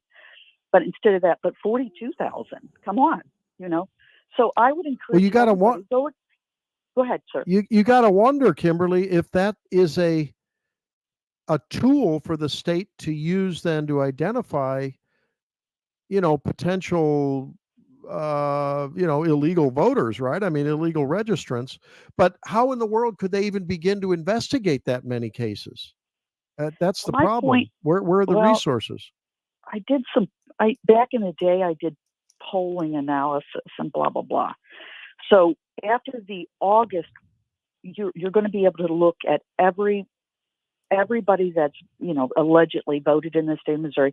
You can start breaking it down. You can look at the anomalies, especially you would want to compare this to a major election back in 2020. And also, you'd have to go back to 2016 because of how many changes happened in the 2020 election. But then you could break it down. It's a very tedious, you have to be tenacious at this to break it down to see how glaring and what the percentages were in the changes, and then cross-reference that with what the census shows, what the increase in population was for those individual neighborhoods, districts, and wards. Mm-hmm. So you could start doing that. But right now, what has me alarmed is, what is this? Why are we number 2 behind Texas? Yeah. Why is Texas? Well, you know what? And sir, I'm sorry. And why is Texas, who's worth 40 electoral college votes, so obviously in the high numbers? Yeah. All right, go ahead, sir. Okay. Well, what I'm going to do is contact Secretary of State Jay Ashcroft's people, and we're going to get him on the air. I'm going to be on assignment next week, so I will not be in. I think Jerome's going to be holding down the fort next week, but I am going to. We're going to see what happens. Maybe I can get him on the week following, because I'd like to have Secretary of State Ashcroft comment on this, and maybe he knows. I mean, these guys buddy up, so he probably knows. He might have at least an idea why those numbers are so high in Texas and what the numbers mean for Missouri. So we'll try to do that. That's on our work list. Okay, sir. I would also suggest that you look then at Florida, and when you look at Florida, you're going to say, how come there's so little in that column, in all those columns? All right. And then I'll keep looking at it. If I get something, I'll send it to you. Thank you again. Please sir. do. Yeah. Stay in touch. There she is, Kimberly. All right. And All right, Kimberly God is great. God bless you too. And Kimberly Kowalski, she's a fabulous, fabulous advocate for freedom and keeping, watchdog. She's got a history of personal police officer training and enforcement. So, and tragically lost her husband. And I knew both of them and do know both of them very well. Well, we thank her for bringing us to our attention. We will put that on our work list, Jerome. And when we come back, we'll wrap it up here on the Tobler Show. 314-912-1019. It was the 4th of July. People dancing, people laughing, a man selling ice cream. Conservative talk for St. Louis. It's your patriotic right and duty. The government needs to step up and do its job. This is News Talk STL. It's well-balanced conversation. News, analysis, opinion.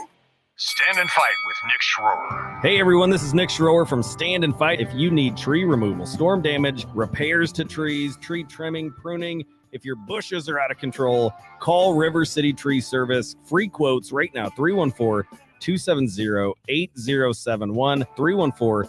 314-270-8071. Professional tree services performed by ISA certified arborists. Request your free quote at rivercitytreeservice.com. Great news for my sponsor, Napoli C. And it's no surprise to me nor hundreds who have dined there. The first time I entered, it was clear Napoli C is unique. The decor, the fish, imaginative cocktails, and of course, Napoli C is right next door to Napoli 3 in St. Charles. Napoli 2 is in Town and Country. The original Cafe Napoli is in Clayton, and I'm honored to endorse each of them. Visit any of the Cafe Napolis. I'm Dr. TJ, owner of the Institute of Natural Health, co-owner of Optimal Nutraceuticals, and the host of Wellness 101. Wellness 101 is designed to cut through the nonsense and provide you common sense, science-based information regarding health and wellness. On the show, we discuss topics like thyroid health, gut health, hormone optimization, and many others. Our show airs Saturdays at 10 a.m. and 2 p.m. and Sundays at 11 a.m. and 3 p.m. right here on News Talk STL. For more information, visit us at inhstl.com. That's inhstl.com.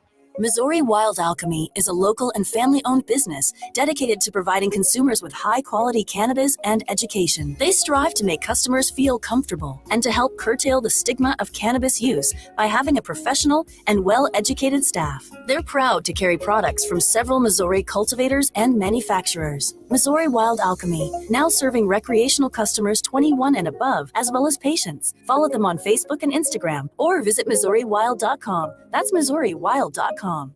Looking for a cruise vacation? Cruise.com is offering its exclusive sale of the year to all listeners to this station. Every major cruise line, including Royal Caribbean, Carnival, Princess, MSC, and more, are on sale now. Call 1-800-507-9264 and book one of these deals while supplies last. Cruises start from as low as $39 per person per day. There isn't a better vacation value to places like Alaska, Europe, the Caribbean, South America. This hour, the Randy Tobler Show, brought to you by Advanced Dentistry Now. Doctors Dan Cusimano and Dr. Megan Dwyer. 636-978-0226. Or visit them on the web at advanceddentistrynow.com.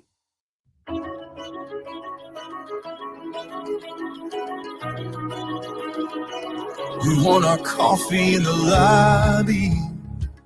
We watch our worship on the screen. So not sure if you knew, but normally I wear contacts, but I ran out. So today I'm in glasses. I just got back from the gym, and I just want to say one thing I am truly grateful for is Planet Fitness. They have been awesome during my transition. Ever since I talked to management and let them know I was transitioning, they let me use the locker room that I identify with. So they have been fantastic. Little things like that just go a long ways in validating me and affirming me and letting me know that that's a safe space for me to exist in. Well, that you might say, what in the world is that, Randy? What are you doing? Well, that's Bachelorette star. I don't watch Bachelorette, but that's Bachelorette star Josh Seiter, Seiter, Seiter, who is transitioning and loves Planet Fitness. Now, you know, on the heels of our voices being heard by the Tractor Supply people and them reversing some of their DEI stances, I just think it's an interesting thought experiment to do. I mean, look, Planet Fitness has every right to do that. At least I think so far. I don't know that it's statutorily or if it's in a given municipality, whether their council has prohibited that. Apparently not. And they have every right to do that. That's what makes it a great country, right, Jerome? It's their right to do that. Yeah, like I've been very vocal. I think we both are in agreement. You know, the trans stuff and the bathroom stuff, it's not for us, but at the same time, you know, all Americans have a First Amendment rights to self-expression in a business. At the end of the day, if that's what they think that their customers want from them and they want to be part of that, they're the business, they can make the decision. However, if you happen to be a patron of one of the businesses that has a social agenda that may threaten a friend of yours who goes there and brings their daughter in, and maybe their daughter you don't want to have, you know, they don't want to have their daughter having a guy who's in the process of transitioning, you know, come in in a situation where maybe there's a shower stall there and maybe, guys are walking in with their junk, you don't want that. You have every right by the same token to find another gym that happens to proclaim they want something else, which is why I railed so hard against the prohibition of smoking in smoking ordinances put through by municipalities in public establishments that were privately owned. In other words, a bar, a restaurant. Why is it anyone's business for a municipality to say that if I pay for the bricks and mortar of my restaurant or my lounge or my bar, that I can't have, on the one hand, I can't prohibit smoking. Heck, if I want to prohibit tattoos and nose rings, I ought to be able to do that. I think I can do that, but I don't know about the other. But you know what I mean? And people would say, Randy, you're a doctor. What do you mean? Well, you know what? I found through my career that the worst thing I can do is try to arm wrestle someone into either stopping their smoking or reforming their eating habits or getting on the treadmill or lifting a few weights. It's always best through conversation and education and care and concern for the other. And so I think we're better off to, again, always keep in mind, in the back of our mind, maybe in the front of our mind, those first principles. It's like, as long as, does it encroach on someone walking down the street in St. Louis, Missouri, in St. Louis County, in Clayton, in, name your jurisdiction, someone walking down the street, if Jerome lights up in the bar that you just passed? I mean, really? Does that affect you? Well, maybe it affects you because you indirectly pay for Jerome's health care when he gets premature cardiovascular disease or lung cancer. So that's the only argument I can see that's sort of a indirect impact on you. Ouch. Oh, Jerome. Well, think about it. I mean, that's a good discussion, isn't it? I think the more and more that we expect the government to pay for our health care, the more and more the government, we the taxpayers, have a right to dictate behavior. Anyway, I see the clock's getting late. Another thought for you to think as you go through this 4th of July, Independence and Freedom weekend and week. Please enjoy it. Celebrate America's birthday. Let's continue on the road back towards those first principles and constitutional rights that we want to preserve. We'll be leaving you now. We'll see you a couple weeks from now. Stay tuned for On the Money with Eric and Bob.